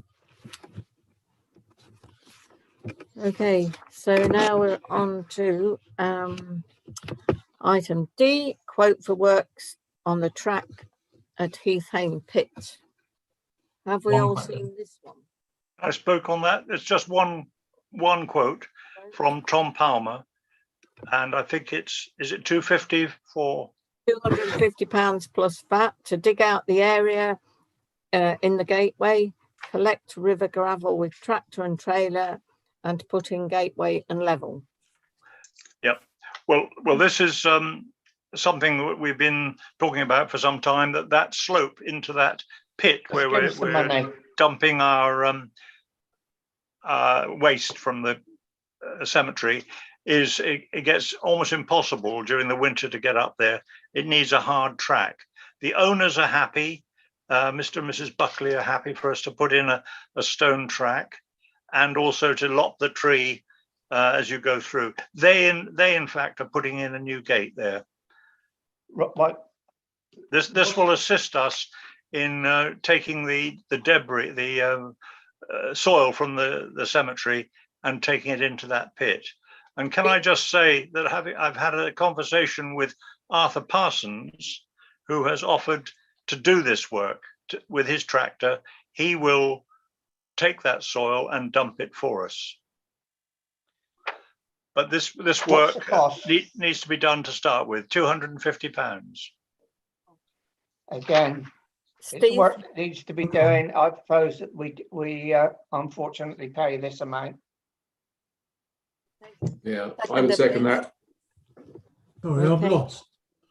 Those in fact, oh, sorry, Howard, did you want to I speak? don't understand. Are we now voting on a quotation from Tom Palmer or from Arthur Parsons? Arthur's doing his stuff as our handyman. As part of handyman job. Yeah. Yep. So this is purely for improving the track in order that it's an all-weather track to get the soil into that pit.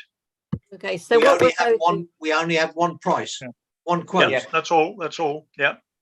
Yes. So we dispense with the 3 quotes now. No. Well, Eddie, it is a tiny little piece of work. I mean, No, I realise that, Chairman. It's the principle of it. We seem to be approving a lot of quotations. There's one quotation only. It's under £1,000, so it doesn't need. Eddie, it's under £1,000, so it doesn't need 3 quotes. If it's above £1,000, then it needs 3 quotes.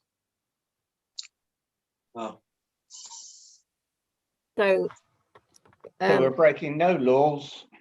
So Steve proposed it, and could I have a second? Oh, Andrew seconded it. Yeah.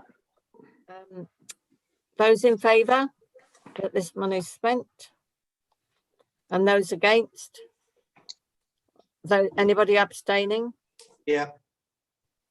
Eddie Howard and Paul. Crispin, did you vote? I'm not on the finance committee, Joy. This is an open meeting. Yeah, you can It's vote a in this one. full meeting. Oh, I can. I'm sorry. Yeah. Crispin, you vote for or against? I'll vote for. Thank you. Thank you. Right. Now, oh, God.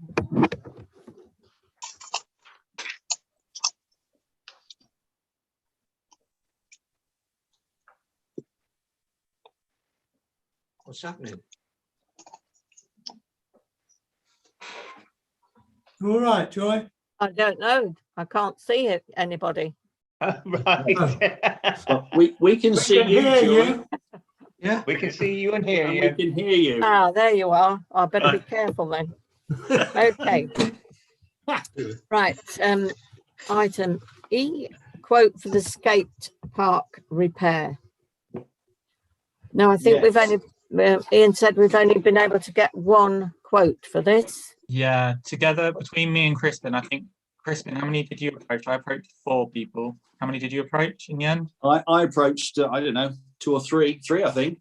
So we approached 7 people. Yeah, zero replies, except for, I'm talking to Madam Chair, if I might go on, talking to Eddie Damon on another matter. I said, Eddie, would you go down and have a look at the skate park? I gave him my sketch, said, this is what we want to do. He's come back with this quote for £1,155, 60p. That is not to repair all 7 ramps. It's just to do one of the larger ones, the one that's the worst situation at the moment. Although that may have changed since the last time I went down there. And it's dig a hole, put in concrete with and then fix an iron to the bottom of the ramp, and then that ramp is set into the concrete, and that makes everything flush. And theoretically, it won't lift because the whole thing now becomes one. Was Crispin, was he only asked to do one of those? Yes, because I'm not sure this is going to work. So I thought we better do one first, see if it works, and then go and do the other 6. It's an awful lot of money if it doesn't work, and even if it does work, and we've got another 3 or 4 to repair. Yeah, well, with my architect's hat on, and I'm not a structural engineer or a civil engineer, but the chance of it not working I'd find very slim, because we're bolting. Well, we're not even bolting. It's firmly fixed down into the concrete. It's not screwed to it now. It's actually fixed into the concrete. So the concrete goes off. The metal ramp and the concrete it's fixed to becomes one. It's a bit like reinforced concrete, if you like. Eddie? Yeah, Eddie? can I just ask, Crispin, this is to the proposals that were actually made by the cement manufacturer? No, this was somebody. I sort of produced the sketch. I sent it to Howard. Howard passed it on kindly to a structural engineer. He amended the design with the way you fix the ramp into the concrete, and that's what you've seen in the way of sketches. That was what I meant. Sorry, then the answer to your question is yes, Eddie.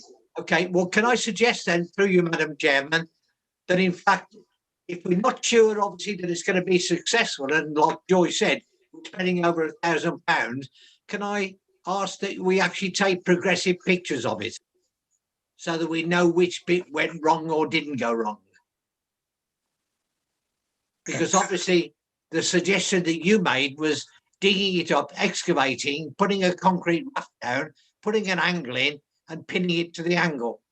Well, it's sort of like that, Eddie. Yeah. Well, in simplistic terms, yes. Mm-hmm. So can I suggest we obviously take some form of record of it? Well, Howard, do you want to speak? All I was going to mention, which was really to back up Crispin, it was somebody I know through motorsport who is an expert on structural concrete, and there is a specification for the concrete mix that's got to be used. And I mean, he is very much one of the country's leading experts, and Crispin's taken his advice, and he's sort of designed the bracket, but I think the specification for the concrete is the important thing. Correct me if I'm wrong, Crispin. Yeah, that's right. You're quite right, Howard. RC40 concrete is a very powerful mix. You wouldn't normally be using it for something like this, but it is the right thing to use. We hope. Oh, Steve. We've got to do something down there. If this is a one-off trial, it's a lot of money, but I propose we go ahead and get this one trial done. At least it will give us information for the next ones if it works. Madam Chair, I was thinking, well, we'll do the one, we'll just monitor it, see if it is working. Difficult to believe it won't work, and then go and do the other 6 if all 6 need doing. Howard? Correct me if I'm wrong, Crispin. It's only this particular one that's showing this problem, isn't it, at the moment? Well, there was some traffic on Facebook, and I think another one is also possibly lifting. Am I right, Ian? Yeah, I think there's another one lifting. Going the same way. It has been noticed now by users of the skate park. Yes. They are concerned. Yeah. Obviously, you've got to counterweight the cost of the fix with the cost of someone getting injured and the council being liable. Yeah. Yeah. I mean, the other alternative is to close the skate park, or we do this one trial batch first. Over. Yeah. I propose, like Crispin says, we go ahead and do one as a trial basis. Yes, I'll second that, Mr. Chair. No, if it doesn't work, you can't afford to go on and do all the others because it will be everything. It's a one-off. And then you've got it's a one-off, John. Yeah, a one-off to do one side, and that's it. That's what we finished. said. Yeah, that's finished. Not doing the other 6 for a period of time. No, that ain't going to work. The chance things to be worn out. Sorry, Madam Chairman. We have said quite clearly one only. One only. And that's where it finishes. Yes, nothing to do with we don't do another one in 2 years' time.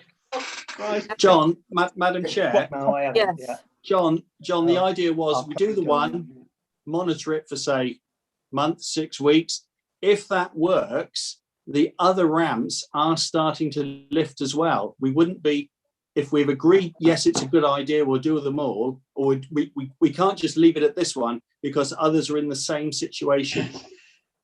But in addition to that, Crispin, sorry, Madam Chairman, the person who's actually undertaking the work will have more experience if the first one works out for the future. Absolutely, Eddie, you're quite right. Yes, you're absolutely right. Yeah. At the meeting that we had at the skate park earlier last year, there were several other faults wrong with the site there with the skateboard park. And just by doing this one thing, or however many of these you want to repair, is not going to address those other issues. No, but sorry, Chairman, but the other option obviously was basically to dismantle the jumps themselves. Oh. Because they were talking about welding, they were talking about hand railing, and they were talking about lifting. Disparity of Yeah, Madam Chairman, we did discuss this, and actually we agreed not to close the site, but to try and mend this one first. Yeah, which is what and then we're go doing. from there. So this has already been decided. Can't we just vote on the proposition we've got now? Well, we proposed and seconded, haven't we? Okay. Yeah, let's get on and vote on it. So, all those in favour? Which is Paul, are you voting for? We can't see you, Paul. He's gone to have some tea. We've got a majority, move on. Madam Chair, the last thing is we talked about Sorry. Budley's. Battery went flat. Budley's. We talked about Budley's skate park, and it's a completely different animal, and it's fantastic, but it's what you get for £200,000 or something like that. That's for another day, though. Can we just move on? That's for another day, Tom. Let's Yes. just deal with this. Yeah. Crispin, okay. Yes, John. what I did say at the time, that all the Budley and it's not Dennis Emmett they're doing, and also the one in Uffcombe that I looked at, they've all had money from the National Lottery. Yes. And that is, we've got to go to get that amount of money to put that type of equipment in. Yes, absolutely, John. Absolutely. Another discussion, Mr. Okay, Chairman. so can we just leave that then? Yeah, but sorry, Chairman. Yeah, can we just rephrase that? It's not the National Lottery, it's a sports council. Whichever. Right, Yeah. F, confirmation of insurance document received from the Peace Memorial Playing Field Committee. Have we had that, Ian? Yeah, we've got it. We've got both insurance. So they've got a tractor one is a separate insurance, and everything else is in one bag. VAT submitted successfully, to be noted. Confirmation of receipt of the first half of the precept. Balance end of year accounts to be approved. Have we all seen these? Yeah. Yes, Can we have a proposer? Howard West. Okay, and a seconder? Yeah. Eddie, thank you. And all those in favour? Yeah, thank you very much. HMRC owe the parish council £106.20 in April due to the recovery of the SSHP. Ian Haynes requests holiday 28th of April, 6th of May, 12th of May, and the morning of the 19th of May as holiday. Can we approve that? Yeah. Give it to him. Sorry, I've got actually quite a lot of holiday to take off. I know you have. I didn't realise until the last minute. Approval of section 1 of the annual government statement 2020 to 2021. Yeah. Yeah, I just need approval for that. So the last three I need you guys to approve. Yeah. We do them in block. I'll propose L and M, those two together. Yep, and I'll second that, Mr. Chairman. Madam Chairman. Thank you, Herb. Thank you, Colin. All those in favour? Yeah. Okay. N, audit paperwork, explanation of high reserves. There was another email in from Sasha earlier today. You want me to go through it? Yes, please. Right. So in our reserves at the moment is £122,836. We have budgeted for the year £71,758. Half of last year's preset is 28,000, which we're allowed to have without an explanation. That leaves £23,078, which we need to decide what we're going to spend on. How vague we can be, we're not sure. But yeah, today you essentially have to decide that £23,078 because without it, the audit can't go ahead because it's part of the audit.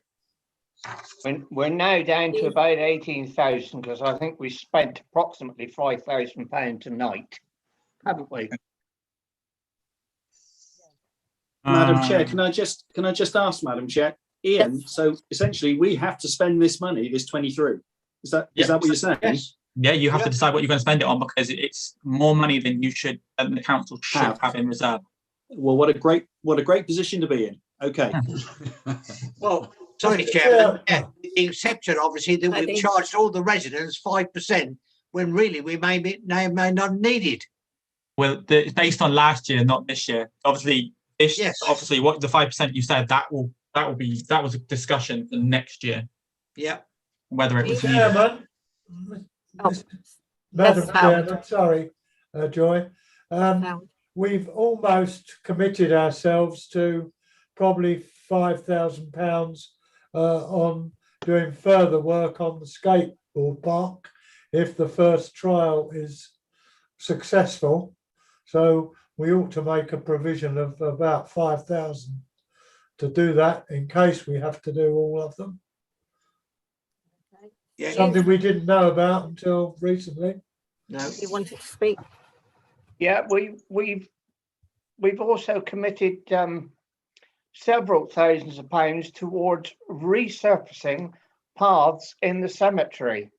Now, this is something Colin can be getting quotes for, and we could spend quite a bit of money on the paths up there because there are some awful paths up there. Yeah. We're not budgeted for that. We have budgeted. Yeah, so it doesn't count. If we've already budgeted it, it doesn't count. It has to be stuff that we haven't budgeted for. Sorry. I didn't make that clear. Eddie, would you like to speak? Yes, I spoke earlier on about the road safety initiative, and I really do think that we ought to at least have it as an agenda item on the next meeting to discuss road traffic issues, because there's tremendous amount of complaints and suggestions coming in from the residents. Madam Chair, we put forward that as a proposal for spending. No, I'm putting Or it as a just to talk proposal for about it. discussion. Eddie, if you want to do it, you're going to have to do it tonight because we have to decide tonight because the audit has to be completed by the end of June. So if you want to propose it, I would do it tonight. Obviously, that we recognise obviously there are significant road traffic issues both in Colliford and Colliton that need to be addressed.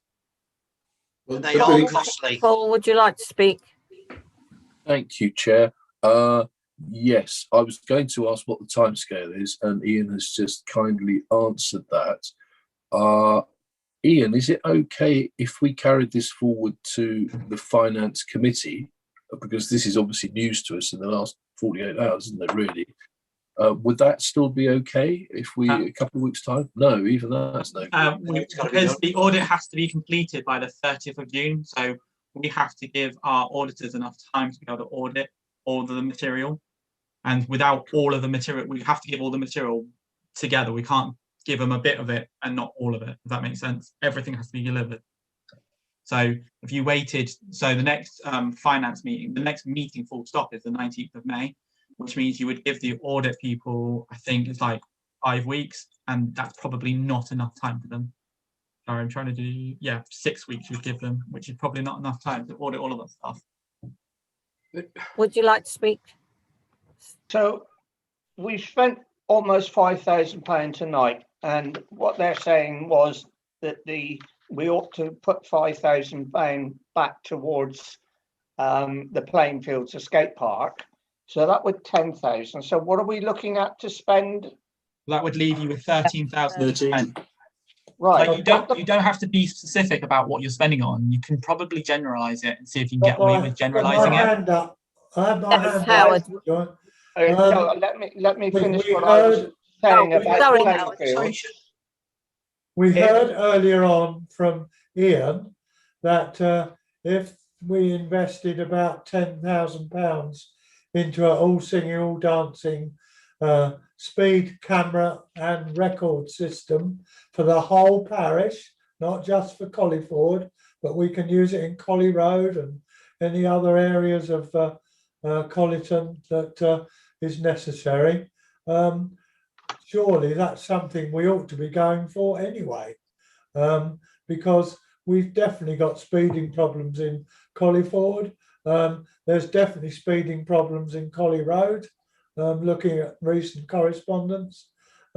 Surely that's a very positive investment using some of these funds.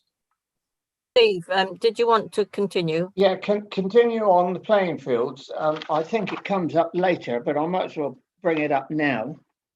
At the bottom of the playing fields, we have complained to the River Authority about trees in the river at Collie Vale.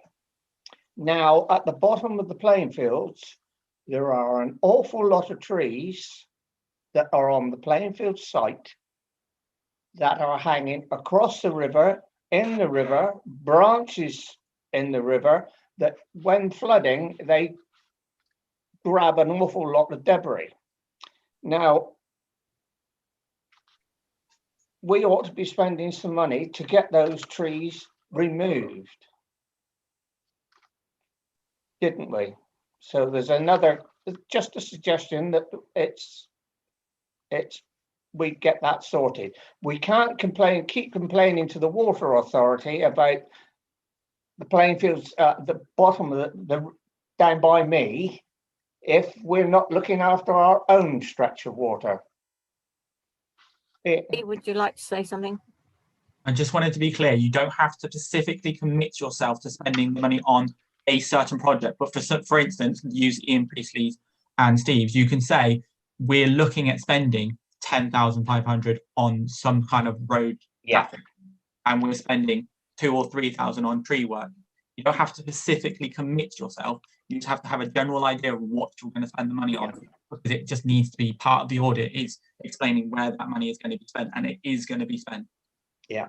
Eddie, would you like to speak? I'm just saying, obviously, we've just gone off the proposal that Howard made onto a second proposal without agreeing, obviously, on the first one.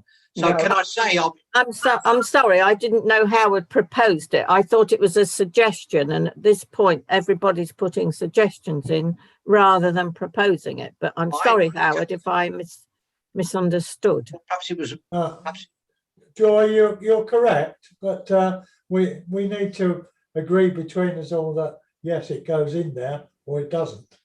Okay, so far we've suggested that 5,000 will go onto the skate park if it requires it.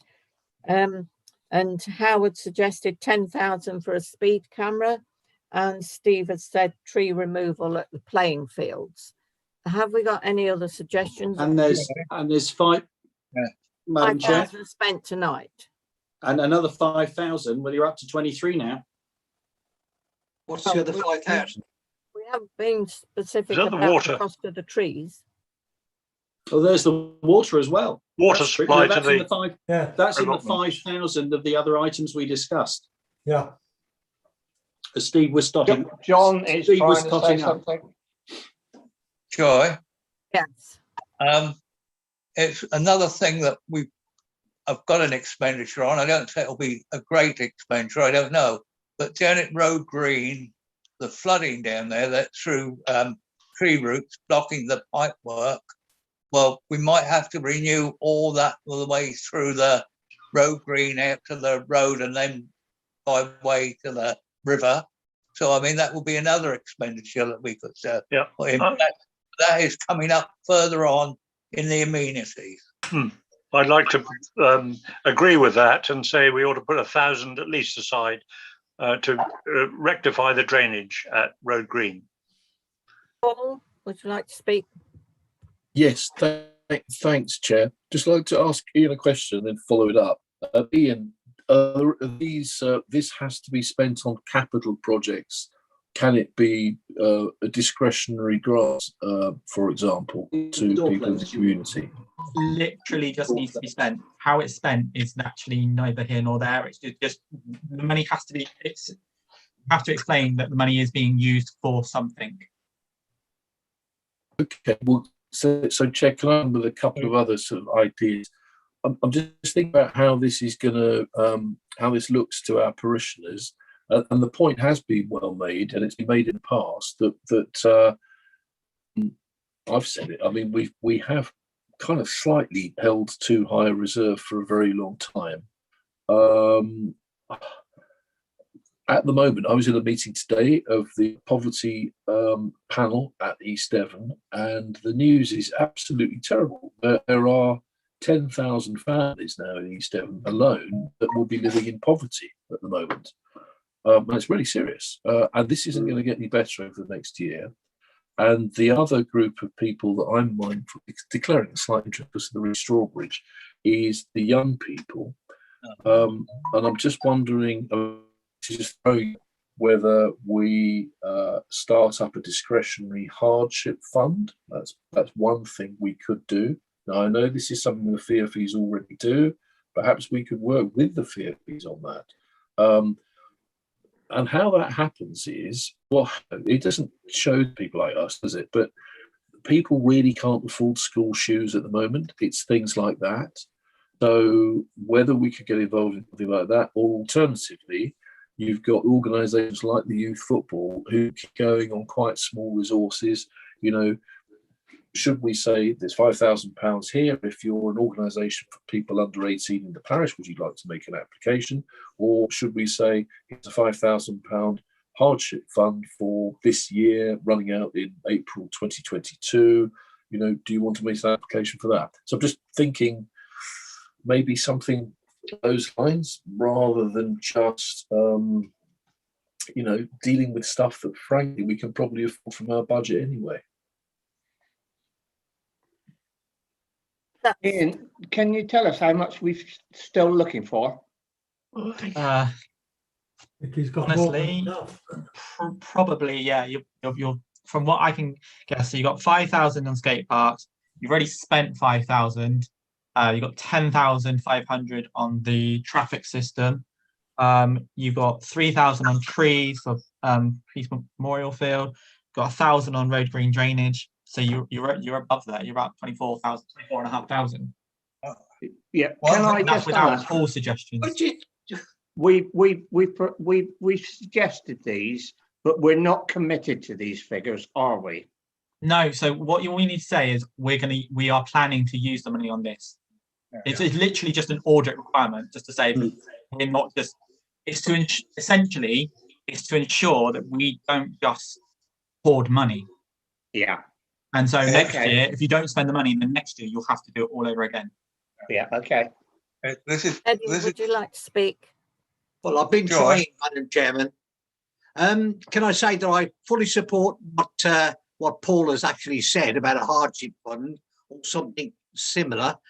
I actually drive for Collie Links, and I'm not looking to extend the meeting, but I have taken 3 people to various hospital or doctor's appointments where the people that I've taken who were residents of Colliford and Colliston have had difficulty actually paying the fee that the Collie Links charge. That's how desperate some people on fixed incomes are. Madam Chairman, we have now decided we've got the figure is already over what we need. Can we just vote on it and move on, because we're never going to finish this meeting? I'm sorry to get impatient. Are we including within that Paul's suggestion of? No, because we've already got enough already.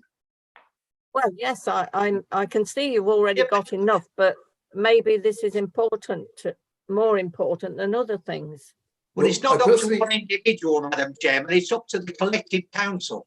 Yeah, I know, but what I'm trying to suggest so let us vote on it then. Yeah, no, hang on, just before, can I just comment on it, Eddie? You're not very patient. You've done a lot of speaking, but let somebody else speak.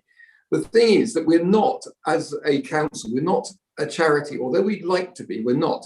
We're there to look after the facility of the council, of the parish, and we should be doing that first and foremost. And we have decided where this money would go. It'd be nice to be charitable, but it's not what we're voted on to do. So I think we should stick to the capital expenditure that we've already discussed. Okay, so removal So is that the chairman's view or is it the council's view? Well, it's just one view, okay? Okay.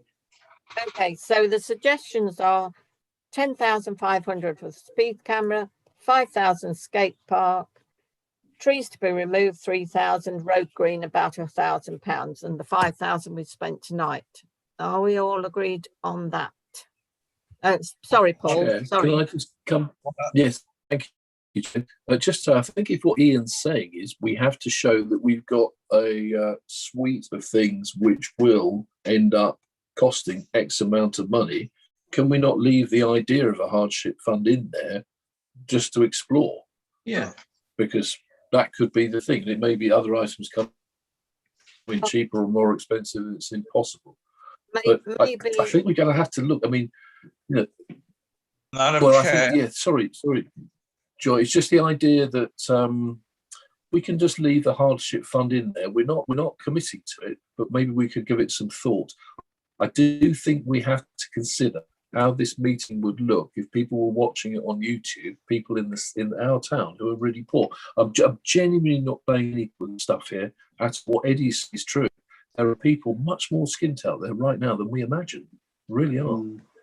Madam Chairman, I'd like to make a proposal that we accept these figures that have been put forward, and possibly with an adding on of taking note of Paul's thought about hardship fund, but just taking note of that.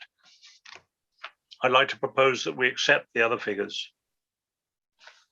I'll second that, Colin. Favour? Or are there any amendments? In favour. No. In favour? Those in favour? And yet, those against? Any abstentions? For. Eddie, did you vote for? He didn't vote. I wasn't actually sure what we were voting for. My proposal that we accept the figures that have been put forward to go to the audit. That these are figures that we as a council are intending to spend on these projects. Yeah, but none of them, Colin, are substantiated. They're all prismatic figures. But Ian has told us he doesn't have to. It's £1,000 for trees. It was £3,000 for something, but we're not sure whether those are actually going to be the case in the end anyway. Doesn't matter, Eddie. It doesn't matter. All you need to do is to say we're going to spend around about that much. That's all you need for the audit. So include the hardship fund and just vote for the. We have. He did. He did include it. Oh right, okay. Well, that wasn't what Colin said. Yeah. Okay, I'll vote for it then. Okay. Right. I've got 7 for It one. includes the hardship fund. I'm missing 2 people. Sorry, Ian. I'm so sorry. I misunderstood what was being. Can I vote for as well and cancel the abstentions? Did anyone abstain? Nobody abstained, Ian. I think everybody voted for. Am I right? Yes. I think I'm right in saying that. Right. Chair. Sorry. Chair. Chair. Oh, sorry. I was thinking. I was thinking about just sowing a seed that may be unpopular. At East Devon, after 2.25 hours, we do have this 5-minute comfort break. I know it's going to make the evening longer, Andrew, but I just I'm sorry, I'm not going to go with that because I want to finish before 3 hours. I mean, I did say at the beginning, please will you keep brief and to the point. I think some councillors have lost the point altogether. We're coming on, we've got quite a lot of planning to do, but people please keep to the point and as brief as possible to allow Crispin to get through the agenda. So thank you, Joy. Let's move on to planning. Crispin. Okay, thank you, Mr. Chairman. So we have incredibly 11 applications to talk about I hope you've all seen my notes. There are 2 extras which have come on to the end of the agenda. I'm not proposing that we go through everything I've said on my bit of paper here, but I did speak to East Devon this morning. Although most of the planning application dates have passed, that's the dates which we're supposed to make comments by, they are all still open. Any comments we will be taken into consideration. So item 1 is land and building southwest of Heathane Cross. A few of us met there. Crispin. Sorry. Yes. Oh, I'm sorry. The 22nd of March, 2021. Yeah, minutes. I'm sorry. I've leapt ahead. Minutes of the meeting of 23rd of March 2020 to be approved and signed. Sorry, is that okay? March 2021. Yeah. 2021. Sorry. Yes, that's right. 2021.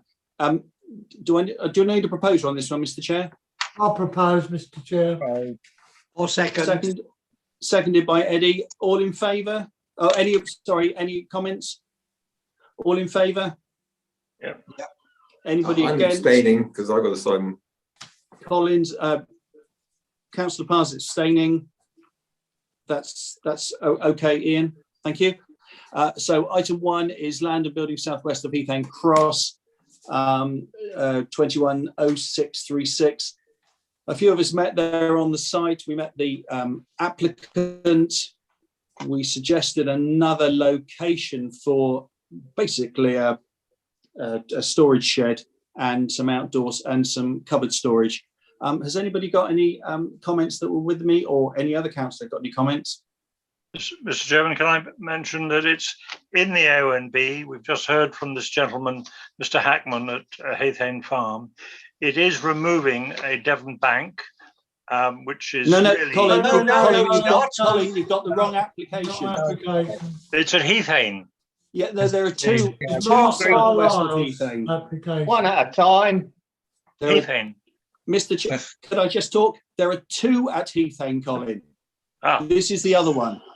Okay, so has anybody got who anybody got on this particular application got any further comments? Yes, Eddie. Very briefly. Yes, Eddie. Yeah, could I just ask, is the proposed building where it was suggested by the applicant or where we suggested up by the woods?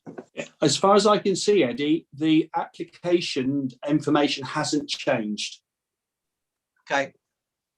Yes, Howard. I would like to propose that we recommend approval, subject to the building being placed in the top right-hand corner, and I can't remember which direction that is on the compass. It's something like southwest, yeah. Yeah. Which is what we agreed as a committee of 4, and I don't think the landowner was against that suggestion. No, and it was also, if I might add, it's what he said that the planning officer suggested to him. Yeah. So if that's okay, yeah. Can I take Howard? Is that a proposal? Yes, it is. Seconded by Eddie. Anybody got any other comments? All in favour? Anybody against? Abstaining. I'm going to abstain. Yeah. So John abstaining and I will Colin abstain. abstaining. And Ian, yes, Ian, can you put me down to abstain for all of them this evening? Thank you. Okay. Is that okay, Ian? Yeah. 3 abstaining? Yeah, no one against. None against. 210800 Colleton Grammar School. It's essentially internal alterations, but some external external elevational changes, which is turning, I think I'm right in saying it's an IT block into a drama studio, which is moving towards the arts. Yeah. So I have some knowledge of this. Yes. Essentially, yes, Mr. Clark. Sorry. I have some knowledge because I've spoken to other people involved in it, just by happen of chance. So essentially, their east wing has already been redone, and they want their west wing to look like their east wing. Right, so it matches up. Aesthetically, it just looks the same. Yeah. Okay, so has anybody got any further comments? Howard? Yes, yes, Howard. The building doesn't overlook any houses because it's sideways on to Stafford Lane, so I don't think it affects any residents. No. Okay. So Okay. I'm prepared to propose approval. A seconder, please. Thank you, Joy. Sorry, Joy, is that a seconded, Joy? Yes. Yeah, okay. Anybody against? Anybody got any comments? All in favour? Paul is abstaining. I'm abstaining, Chairman. And Eddie. Okay, Ian? Yep. Thank you. Item 310 Westaway Road, Colleton. This is the only one which actually has been approved. Mr. Chairman, in this situation, do we just move on? Well, if there are any comments, negative comments, we should make them and send them in to East Devon to show our disapproval. So okay, it just ask if anyone's got any comments, really. Okay. Well, has anybody got? This is 10 Westaway Road, 210770. Has anybody got any comments on this one? No. Do I need to take a vote on this one as well, Mr. Chairman? Well, not if it's already gone through. No. There's no point. Okay. Is there? All right. Not a lot. No. 20 number 4, 210795 8 Hillside, Colleton. I have one of these, a client of mine. I will withdraw from any further comments on this one and ask the Vice Chair to take over. Thank you, Chairman. 4 of us visited the site to do an inspection. I'm sure you all know where Hillside is. It's up Hillhead Road on the right-hand side. The proposal is to extend the rear towards the rear of the house from an existing single-story extension to a double-story extension, including the roof continuing on over that area. I don't know if any of you can see that, but if you can, the existing is on your left, the proposal is on your right. We have some letters of concern from neighbours about loss of sunlight, but we had a discussion and I think we felt that it was a reasonable. The only other alternative, which one particular councillor was against, was asking the owner if he would be prepared to have a flat roof rather than a normal roof, which would reduce the height considerably. And also the ceiling on the bottom floor, the existing ceiling, is probably much higher than it needs to be. Also probably will need to be redone anyway, because it's probably not strong enough to have a room above it. But now it's our decision to decide whether we go for approval or not approval, and bearing in mind that Crispin can't say anything. Any comments from those who visited the site? Yes, I was quite satisfied with what is proposed. I couldn't see. Sorry, you're proposing it, Ken? Yes, yes, okay. yeah. Okay, I'll second that. You're proposing any? Have we got a seconder? Yeah, I'll second it. You, Piers? I think John was in front of you, Eddie. Okay. John Hay. All those in favour?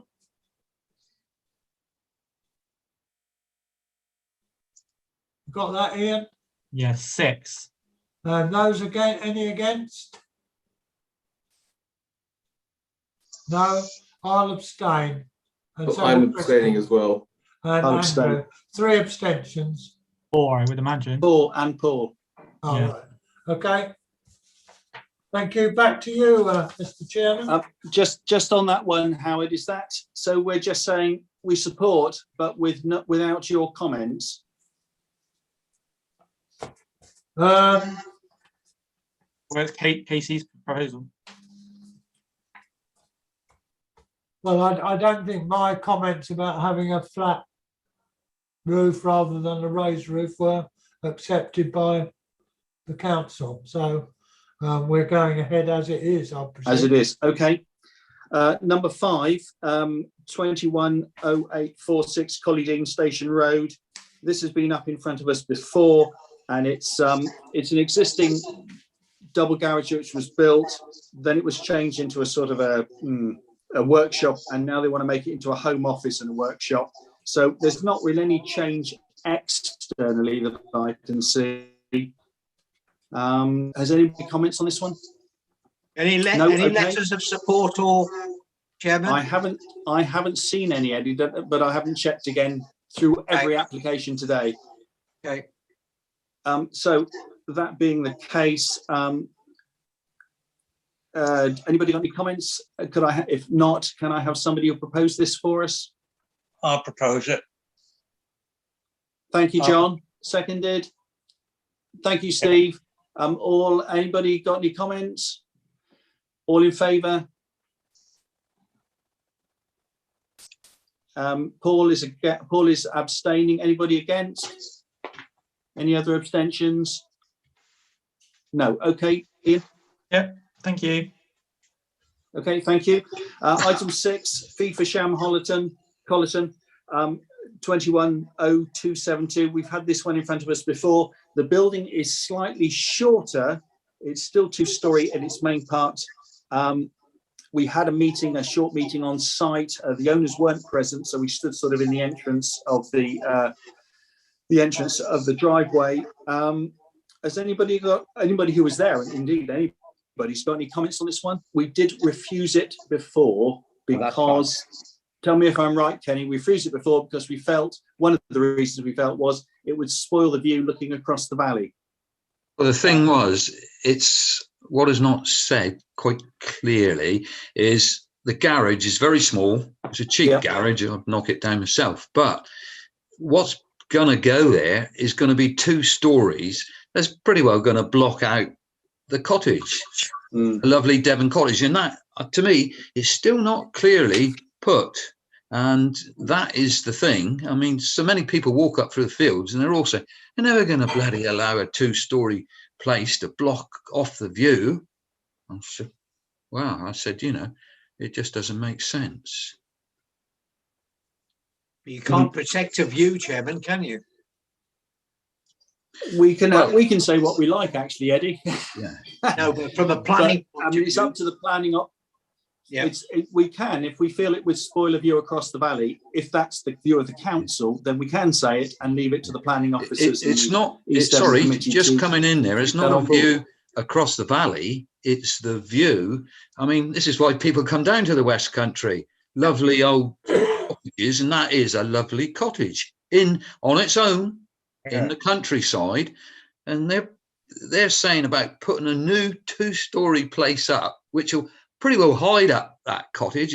Just crazy stuff. And I reckon if it does happen, they'll regret it, because they'll realise they've blocked their own view, not just the people that are walking up through those fields. Mr. Chairman, can I have it? Yes, Colin. It is in the AONB, definitely out on those fields, and it is going to spoil the charm and the look of that traditional cottage. It's overdevelopment on that site, and I think we should reject it. Thank you, Colin. Steve. I was going to say, I propose that we use the same comments as last time. Okay, I can repeat those comments. Is that your proposal, Steve? Yep. Yeah. Just hold on there a minute, though. What was put last time? Was it strong enough wording, or did it just say the garage is going and there's a place been put up? It doesn't say it's 2-story, but it doesn't say clearly that it is a large 2-story place, which is a lot different. We did infer that. We did. Ken. Did we? But I can make sure it's said this time. Yeah. Yeah, Mr. Chairman, I do think that we should take Ken's point, because Yeah. it is overdevelopment of that site, and it does need to be mentioned. We just can't rely on what we said last time. It's certain we Okay, get no, it right. I will repeat that, and I will add that in, Mr. Chair. So, has anybody else got any further comments? Okay. Yeah. Can I ask So a if question? Oh, sorry, Chair. Yes, just a question really, and thanking all those of the committee who've gone on all of these visits. So, was there evidence there from your reading of the plans that that part of the domain is to be used for a work purpose of some sort? I can answer that question. Well, because I spoke to the agent. So it's going to be used. The applicant's wife is going to use it as an audiobook studio. She does audiobooks. That's literally its purpose. So it's a business, I suppose. You could argue it's a Yes, business, it is, but then yeah. I work from home. That's a business. Yeah. It's certainly got studio written in one of the one of the rooms. Yeah. Paul. I thought you would have known that, Paul, because you met them before, you said, and you knew. No, I would love to be. No, I better not say that. But no, never met them. Have no knowledge of them apart from I think I know who the performer is, but don't know her at all. Not at all. But I think there is an argument for supporting people, doing businesses in the countryside. But on the other hand, I'm hearing what you're saying, that you think it's going to spoil the view. So, yeah. So I need some sort of proposal from somebody as to what you would like to say in reply to East Devon. It can be what Ken said. We repeat the things we said before. Yeah. Plus it would be making a point about it being two-story. Yeah, and Colin also said AOB, which is another good point. Yeah. Yep. And can I also mention that if we do allow this, this building to go, it'll dominate the thatched cottage, and we shall be given the name of the cottage, 5 for shame. A shame on you for allowing it to happen. Okay. Was yours a proposal, Colin? Mine's supporting the proposal. Mine was a I'll second proposal. it. Mine was I'll a second proposal, as it was before. Right. Yeah, Ken, okay. Mr. Clark, Ken has proposed that. Colin has seconded it. Has anybody got any further comments? No, so it will be to not support with those points being made. Okay, can I have anybody against that proposal? All in favour? Paul, you're abstaining. Anybody against? I'm abstaining as well. Thank you, Howard. Okay, thank you. Moving on. Item 7 is 8 Riverview Drive, Colleton, which is 21/0929. It's a similar split rear story extension, except this time, because of the fall of the land, and we did visit the site, 4 of us visited the site, the ground floor is existing. The ground floor of the extension will be lower than the existing ground floor. So with a flat roof on it, the roof comes up to just below the eaves level. Can I have any comments from any councillors?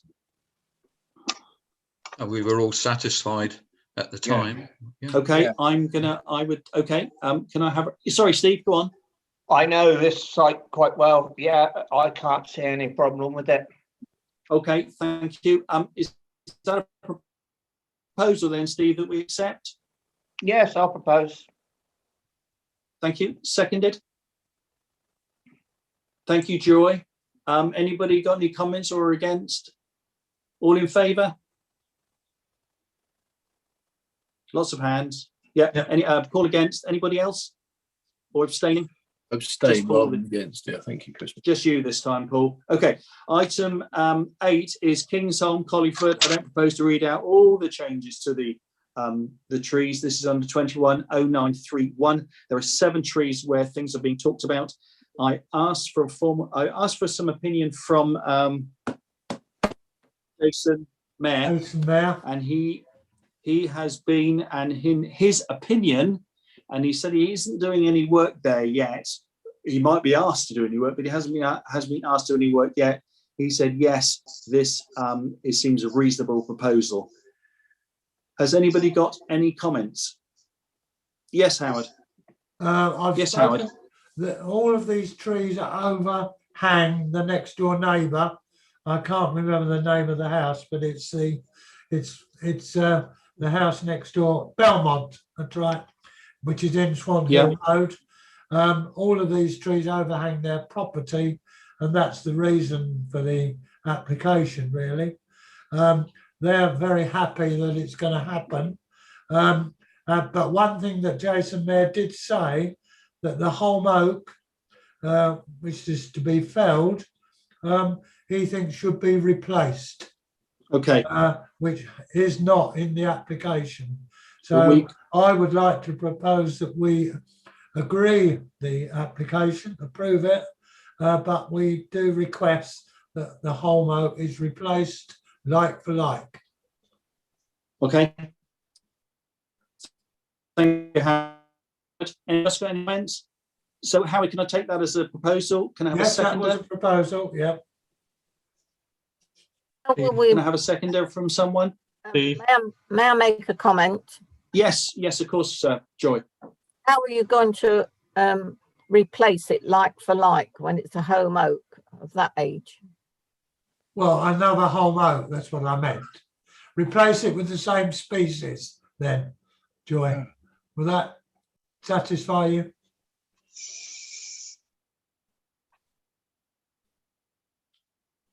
You've gone, Joy.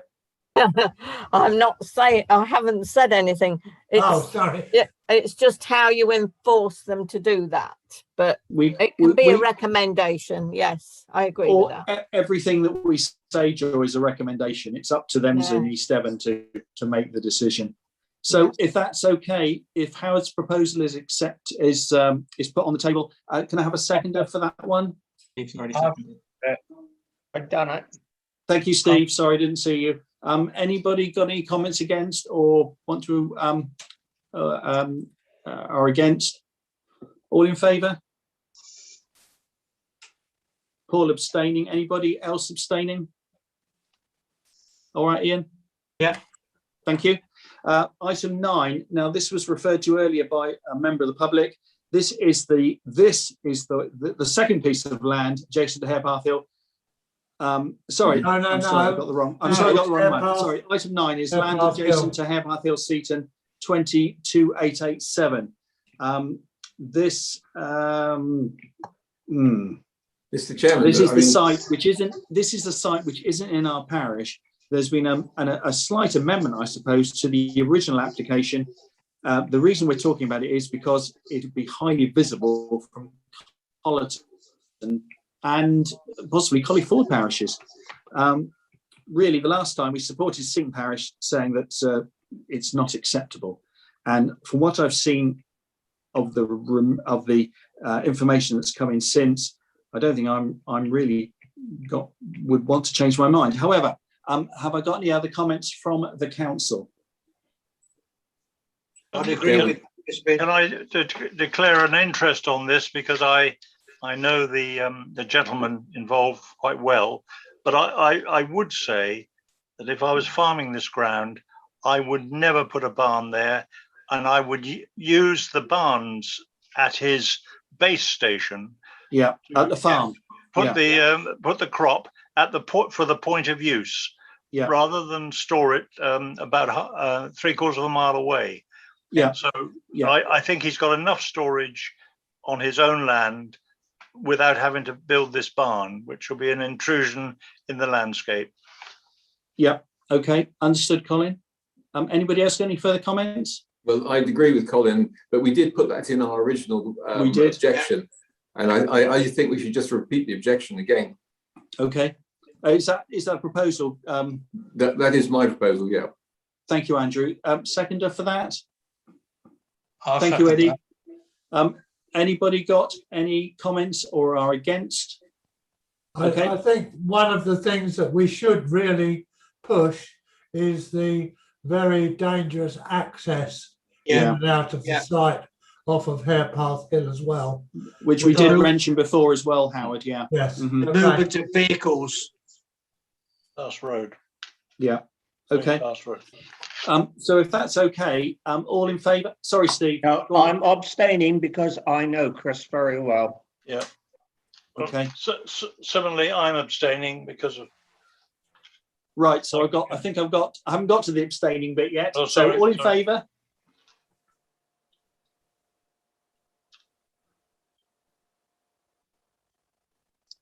Got six. Okay, Ian. Yeah, I got 6-4. Howard, you? All again? I think I've got to abstain for the same reason. Anybody that, against? I'm a customer of his. And abstentions are Howard, Colin, Andrew, and Paul. And Not me. Steve. No, not Andrew. Sorry, not You Andrew. got- Sorry, you Steve. got Andrew instead of I'm sorry, Steve. Steve. Yeah, Steve. Opposed Okay. it. So Does 5 that- abstentions. Does that mean we're approving it? We're not. Hang on. How many abstentions have you Well, I got? don't Ian? know. I think I've got 5. I should have Paul, Howard, Colin, Steve. Yeah, 4 abstentions. Four abstentions. 6-4. 6 in favour of us saying we don't support. Oh. Okay. Right. Against. Item 10 is this is the land southwest of Heathane Cross, Collerton. Item 210933. Howard. Yes, I've visited the site this afternoon, just so you're not confused, like Colin was to start off with. As you know, we visited the site we discussed earlier on. This is closer to Colleton and is at Heathane Cross itself. And is the field, if you recall, that somebody wanted to put 200 allotments on. Yeah.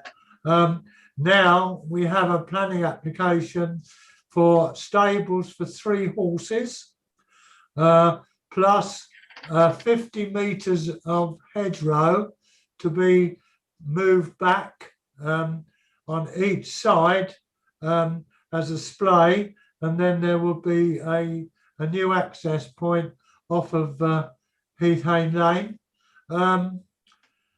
At the moment, access is via a bridleway and track with a wide gate, which you can get a vehicle through.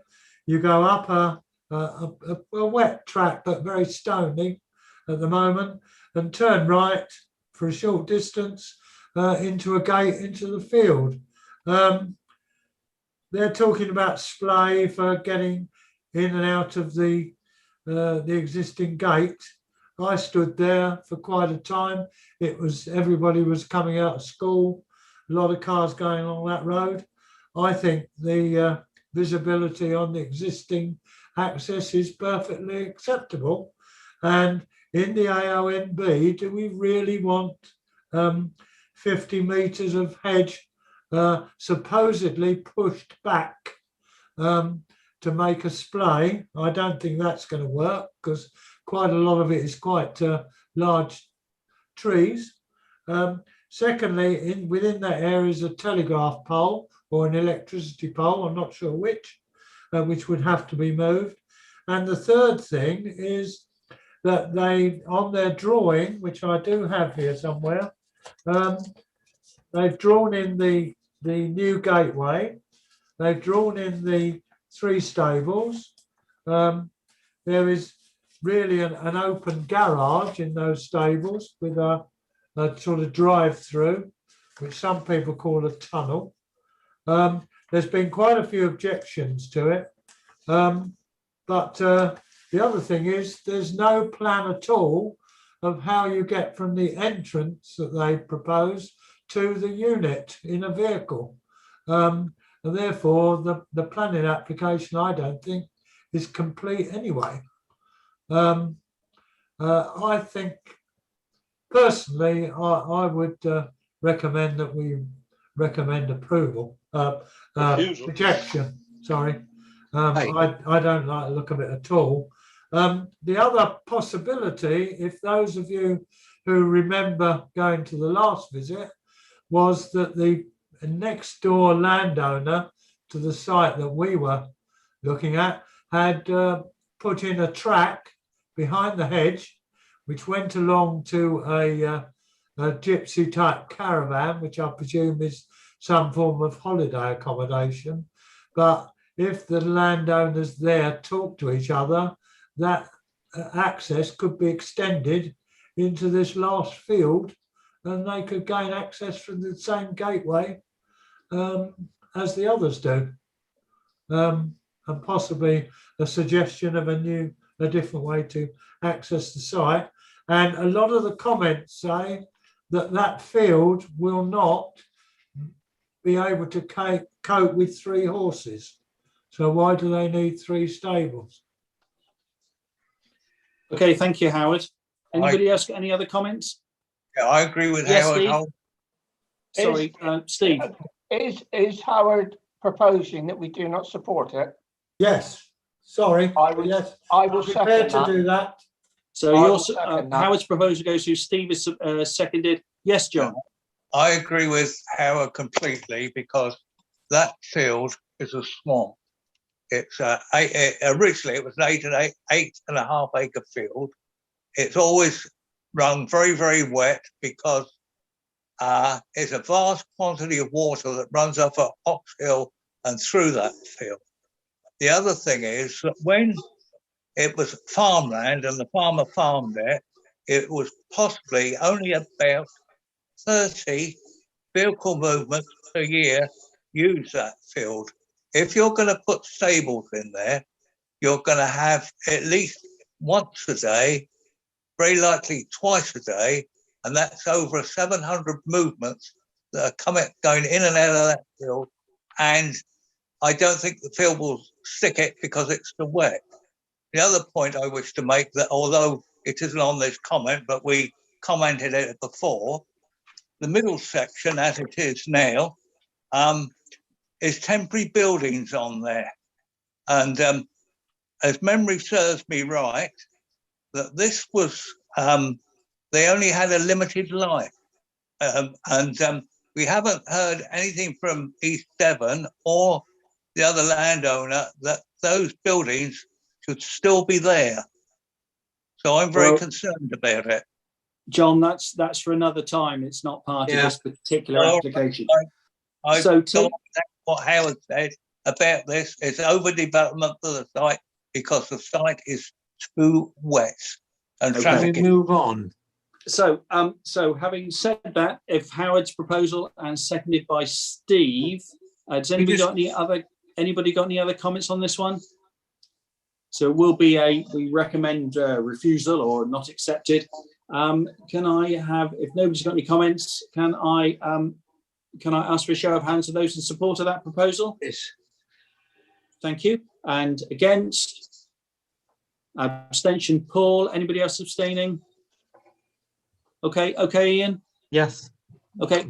And finally, you'll be glad to hear, number 11 is 21-1004, 19 Grove Hill, Collerton. Again, I'll have to refer to Howard, who's been to the site, I believe. Yes, twice. Twice on the site. It's a bungalow currently, very much overshadowed by the house next door on the left, which is a double-storey detached house with the garage right alongside the drive into this bungalow. The bungalow has a very large, wide garden. It looks towards the north.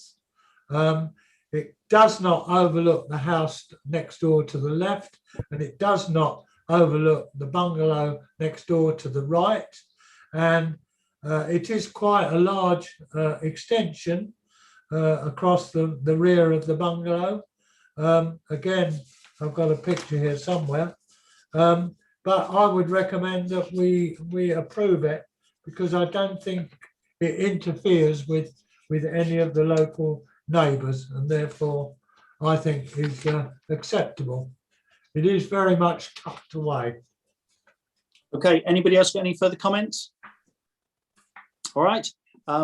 If that's a proposal, Howard, that we accept, can I have a seconder, please? I'll second that one. Thank you, John. Okay, anybody against or got any other comments? All in favour? Or anybody against? Anybody abstaining? Just Paul? Okay, Ian? Yes. Okay, thank you. And then we go on to planning correspondence. Am I right in saying that? Yep. Yes. Sorry, no. Oh, no, sorry. Go on to decisions. planning decisions as written down there. I'm not going to go through them because we haven't got time. Planning correspondence. That first item is to do with talking about work at Kingsholm. Comments by Jason Mayer.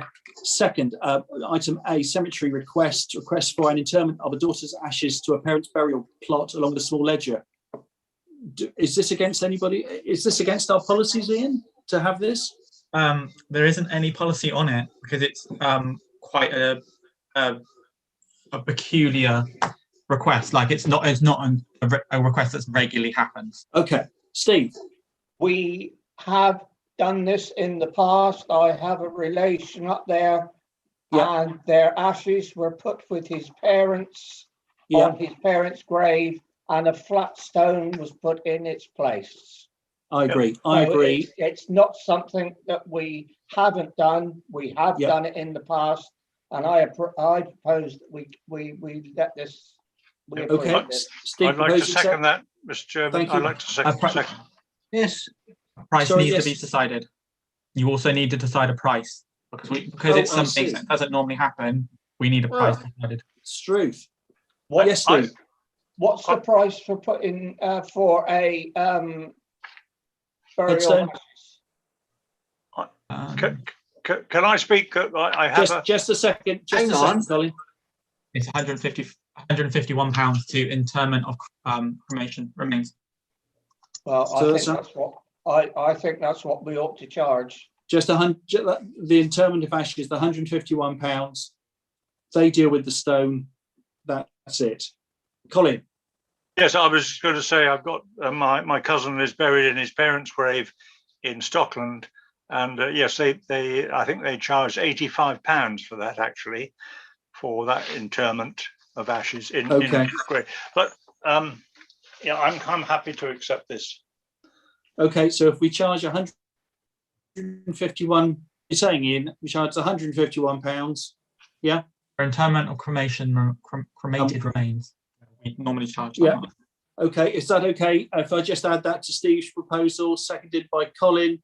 Anybody got any other comments? Anybody against? All in favour? Yep. Steve, all in favour? Well, I proposed. Anybody against? Aren't I? Yeah, sorry, you did. Anybody abstaining? That's it. Everyone for, yeah. Everybody for. Cemetery request price charge for R. Hawkins. Is this a gentleman who's passed away?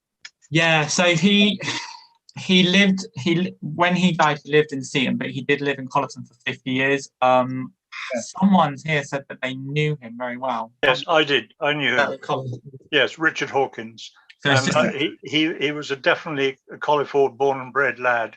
Yeah. And he moved to Seaton, and I think we ought to accept this as a local burial.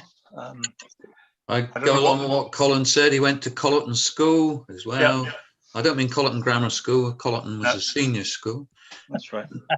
He's a local character. He really was. So Ian, your comment is price charge for R. Hawkins. You looking for a cost? Yeah, it's literally needs to know whether you want it a local or not a local. And then I can I see. I didn't know there were two. Right. Yeah. If you're not a local, you get charged double. You get charged double. Right, Colin, are we going for local? I propose that he gets charged the local rate. Yeah, exactly. Go along with that. Yes. Okay, so we're accepting the request that he's buried. Mr. Hawkins is buried here. We go for the local rate. That's a proposal from Colin, if I might say so. Seconded by Ken. Yes. Yeah. Yes, Steve. No, I'm accepting. Anybody against? All in favour? I think anybody against? Anybody abstaining? No. Okay. Residents, all right, Ian, on that one? Yeah. Okay, thank you. Residents who are invited to, that's comments to be collated by the clerk regarding Stramtec site. So really what we're asking is residents to be sending comments and questions, which we will collate, and then we'll put together and send to Wayne Homes and or Homes England for their further consideration. And then finally, a request to install a book memorial measuring what it says with integral files behind a book. Again, is this an addition, Ian, to a grave? Yeah, I believe so. So it's a so it's a headstone, but it's not a standard headstone, but it is a standard size. Yeah. Because of the book and the vase, I've sent you the pictures. Yes, you did. Make sure you guys are happy with it being installed. Okay.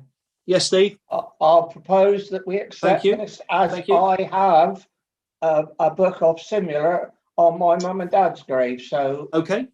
Yeah. Seconded by somebody, please. Yes, go on. Thank you, Eddie. Anybody against? Anybody got any comments? All in favour? Anybody abstaining or against? No. Okay, Ian. Yeah. And Mr. Chairman, I do believe I've come to item 19, which is amenities. Right. Thank you, Crispin. Yeah. Okay. Can we be quick on this one? You got 4 minutes. Can I do this in 4 minutes? Yeah. I'll try. Okay, Right. Colin. Proposed works at Road Green.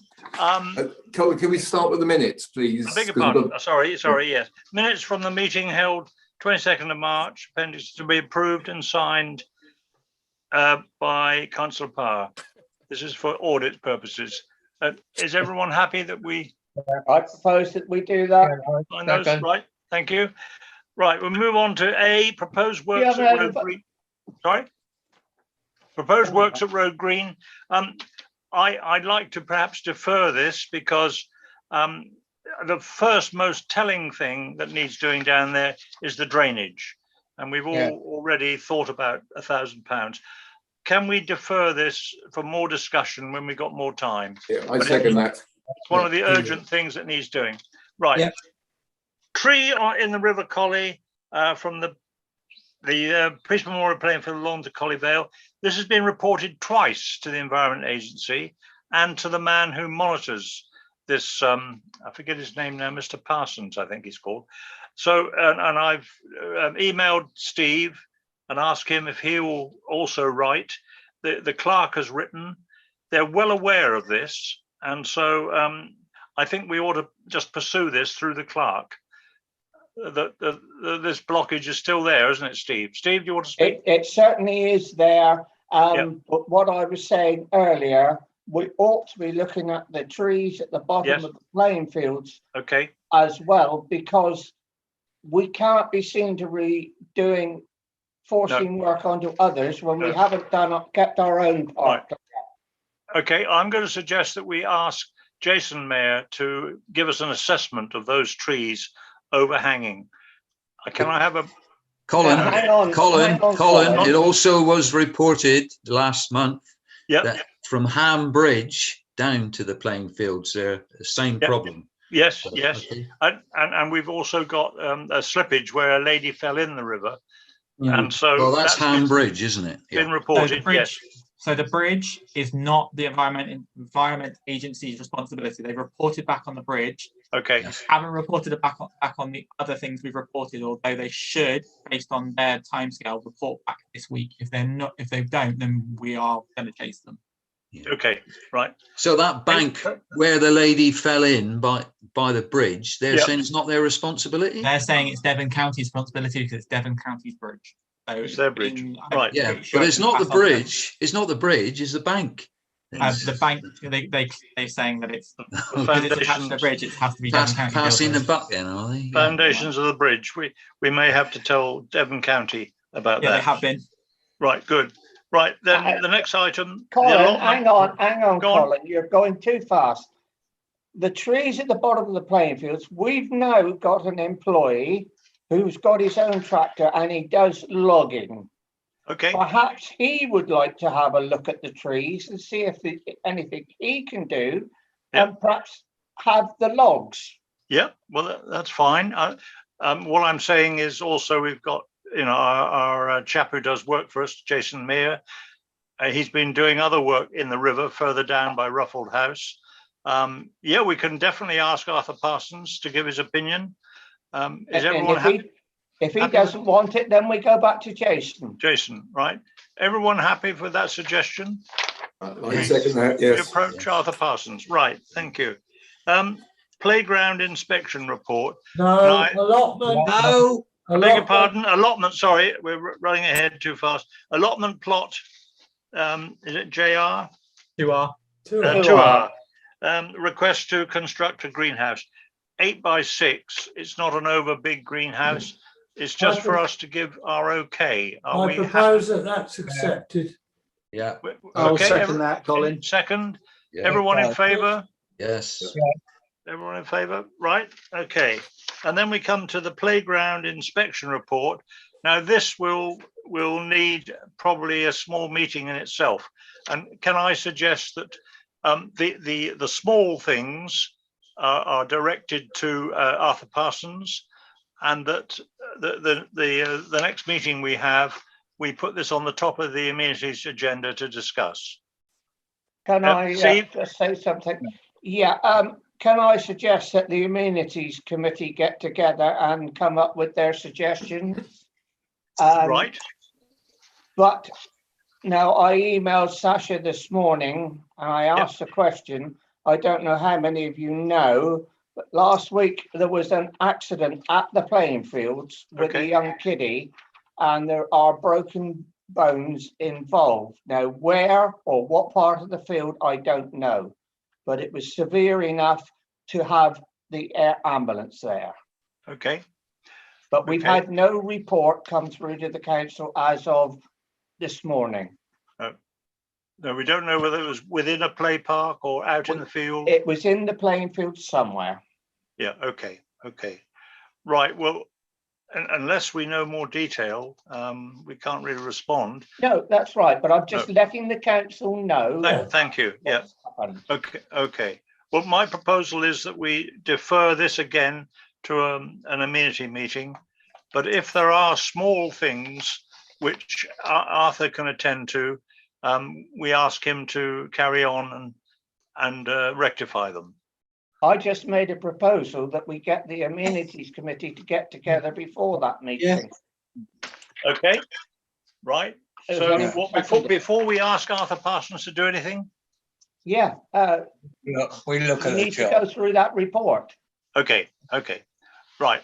So the next amenity meeting, this is going to be on the agenda for discussion. All right. And that's a proposal of, is there a seconder for that? I'm taking that. Yeah, okay. Everyone in favour? Right, thank you. All right. Right. Last thing before we go, about the amenities, we ought to put about the outdoor gym on the next meeting. Yeah, true. That's S106 money, isn't it? Yeah, and the reason it hasn't been on there is until we've got everything in place, there's not much point because you're just going step by step. My personal opinion, obviously you guys can decide against it, is until we've got every single suggestion and worked out whether we can do it or can't do it, there's no point talking about one particular one because you can't do it anything go forward until you have all of them decided. Okay. I was on the last committee of the 106 money, and this was proposed, and we were told by the 106 people at East Devon that you cannot have that within 30 meters of the play park. Well, that's incorrect because no, sorry. No, we weren't told that. No, sorry, Collins. Steve is right on that one. Incorrect. That meeting, and you were sitting there. You were sat at that meeting, Colin, as well as I was, and we were told that you could not have that within 30 meters of the play site. No, well, that is incorrect because the man who came to show us this facility, he said that's categorically wrong. As long as there's a fence along then it can be next door. So you'll have to talk to him. Excuse me. Hello, Joy. Sorry. Yes. What Steve and Eddie is saying is the fact that the adult site is not to be close to the playing site for younger children. For children, and it doesn't matter if there's a fence or not a fence. And I know you say it's very good for the parents to do that while the children are playing, but it's not just for parents. No. And you have to keep the other people, general public, away from the children's sight. Okay. Well, I'll contact not- Stephen Wood tomorrow because But this is an he Easter. told me that was different. But This you is know, a unless the national thing. I Yes. don't know who this chap was, but So, this yeah, is a it's- national. Sorry, well, Colin. he was the so- chap dealing with this equipment. Yeah. It's just never said they won't supply the money unless you do a certain thing. It doesn't matter what the playgroup person who's installing it says. It's Yes. what East Devon says when they say you have to. We will supply the money on this condition. I see. One of Yeah. the conditions. Okay. But what Joy was going to say, Colin, was it was the Plainfields Association, and they said that you could not do it. Well, this chap had a different opinion. Right, and, let's look at it. Mr. Chairman, this Colin, is it's not an opinion. This well, is no. not- He's saying the law states that you can have it near a play park. Yeah. This is But not anyway, only- this is I not- will get a written opinion from him, or written statement from him, because it sounds as if there's some misinformation somewhere. Mr. Chairman, I've had my hand up. Yes. Sorry. This is not on the agenda. We shouldn't be. No. discussing it. Okay. And We're chairman going to is be trying- discussing it our on the next chairman- agenda. No, let me speak. Yep. Our chairman is trying to close the meeting by 9. I know. We're dragging it out, and it's wrong. We've been here since 6 o'clock. Yep. And I it's agree. not on the agenda. All right. So we'll defer this discussion until our next amenity meeting. Okay. That is all I have on amenities. It's over to our chairman. Hey, Colin. Right, so moving on very quickly. Item 20, we've got nothing. Item 21 are the dates of future meetings. Unfortunately, we've got to go back to Joy because we've got 2 quotes which we need to clear up tonight, I'm afraid. So we're going to have to go into committee very briefly. So members of the public, if you could leave